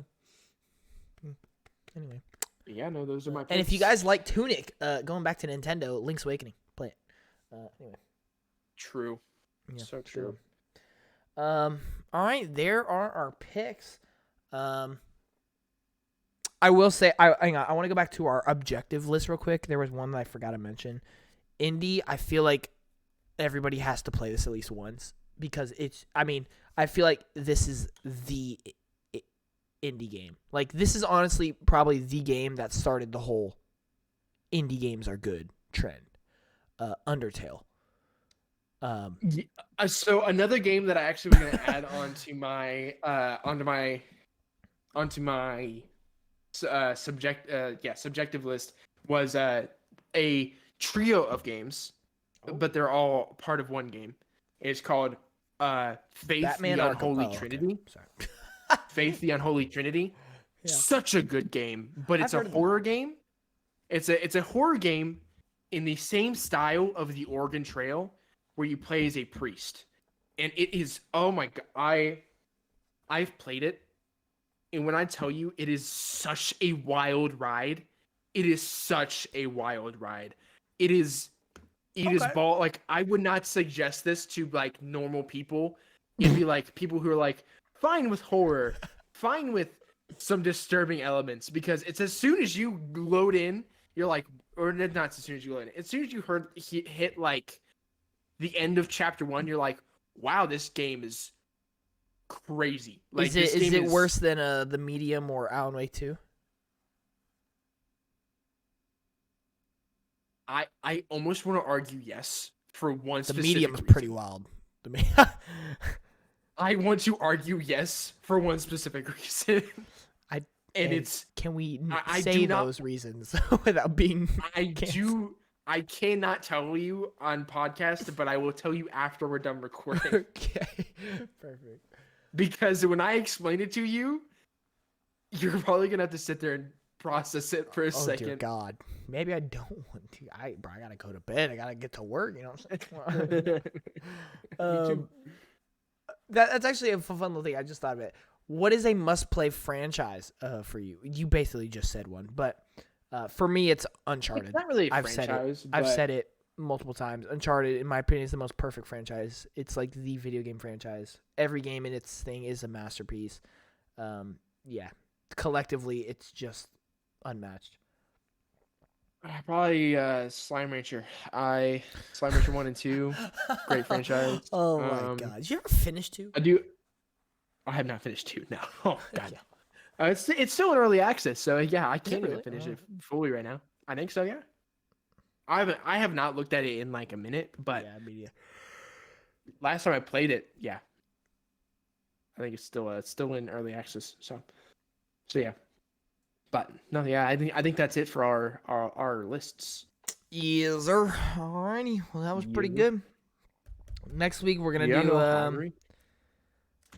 I don't know. Next, I'll figure out what fun little gimmick we're gonna do next time. But this is fun. I like doing these little fun things because it just adds something extra to the podcast. But anyway, man, I can't believe we went red pill on that one. That's crazy.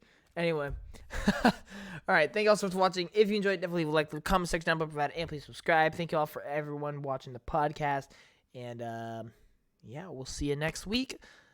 Christian, anything else to add? No, I think that's it. Alrighty, you guys have a good one. Gamer Unite, we're out. Peace.